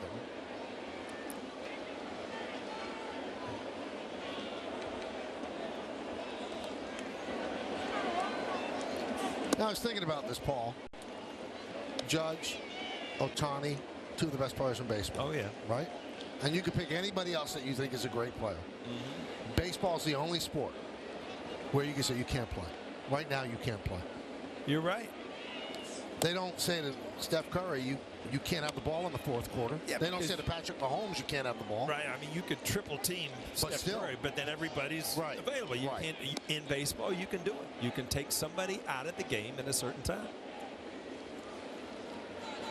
And those have been the rules forever.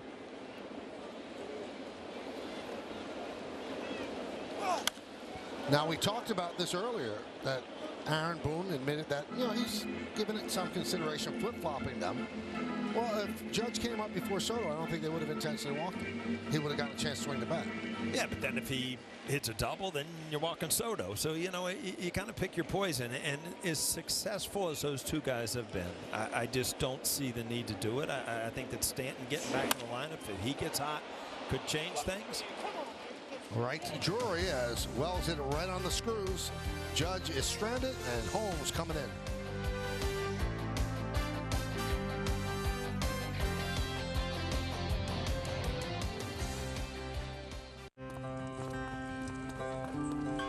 Since its inception, the Boys and Girls Clubs have been more than a fun place for kids to go after school. For some, it's been a second home where they can learn, play, and grow. Thanks to the partnership between Major League Baseball and Boys and Girls Clubs, children of all backgrounds have access to safe spaces. All right, let's go take a selfie. MLB Together and the Boys and Girls Clubs of America, empowering children and building futures. Bring it in.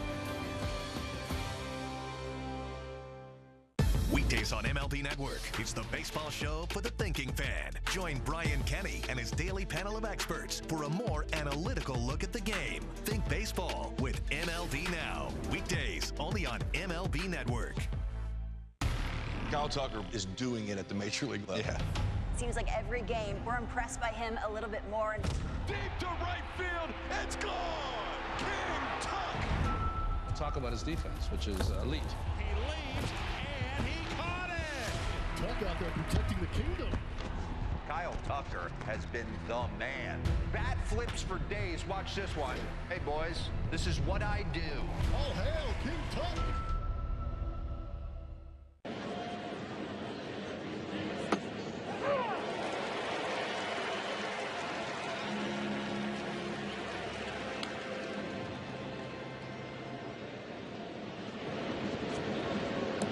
Pio is in line to get the victory if they hold on. He had his good fastball, not his great slider, but he learned how to get through and pitch. 6 Ks on the day. Those are your plays of the day. All right, so the Yankees turn to their closer, Clay Holmes, in a closing situation, save situation. Yankees lead by 3, 5-2. They have 9 hits to the Angels 5. 48th game for Holmes, 23 out of 32 in save opportunities. 47 strikeouts and 45 and 2/3 innings pitched. He's going to face the top of the order, starting with Nolan Schanuel.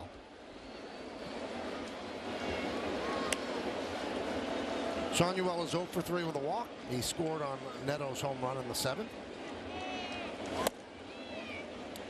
1-0.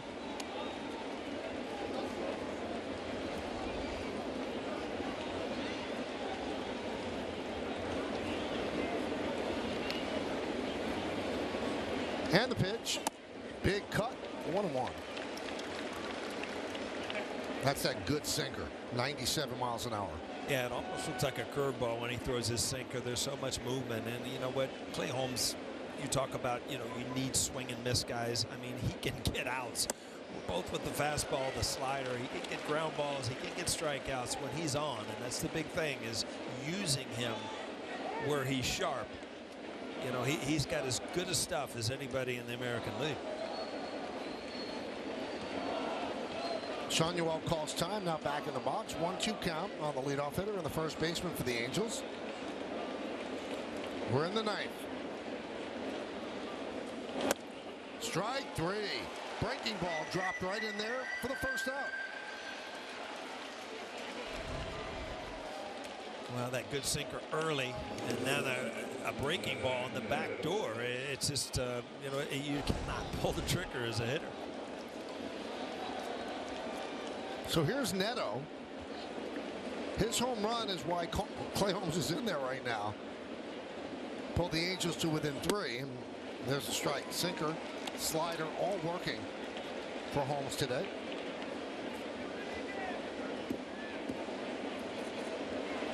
He's had a couple of days off, the day off Monday and the rain out.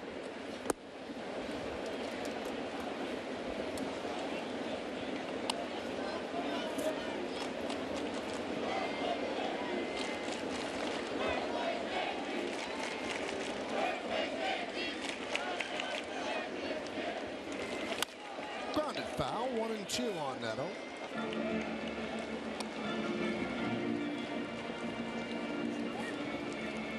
Oh, Hoppy is on deck.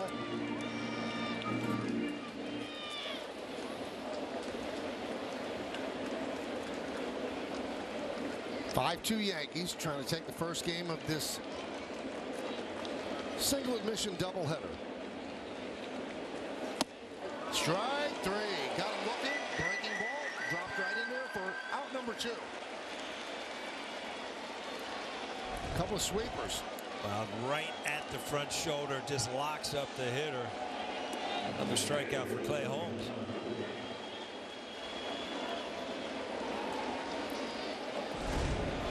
So an out away as Logan O'Hoppe digs in.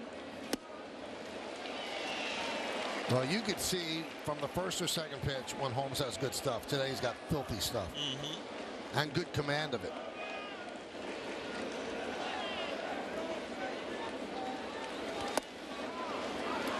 That sweeper's working for him too. 0-2.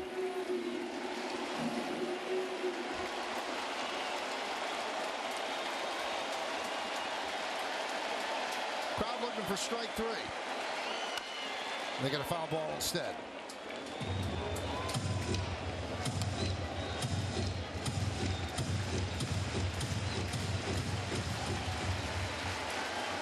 Two outs, an 0-2 count on O'Hoppe. Nobody on. In the ninth, Yankees up by 3.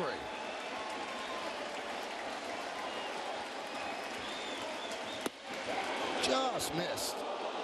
Slider misses the outside corner, a little low.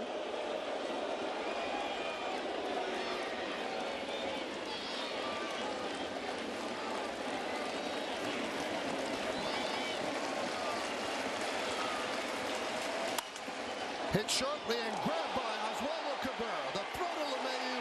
Ball game. Yankees win 5-2. Nice play by Cabrera. He had a home run as well. And the Yankees take the first game of the doubleheader. Yeah, it's a great way to start. I mean, you're going to play 2. You got to win that first one before you can sweep. And Gil did a good job. The Yankees scored early. And when they do that, they are a completely different team. Half an hour, Michael. Get your dinner in you. We got another one. 5-9-0 for the Yanks, 2-5-0 for the Angels. We have so much more baseball to come. We have the postgame coming up, and then the second game's on Prime. So hang around with us. Yankees have won 8 of their last 9 games. They're in first place in the East. Come on back.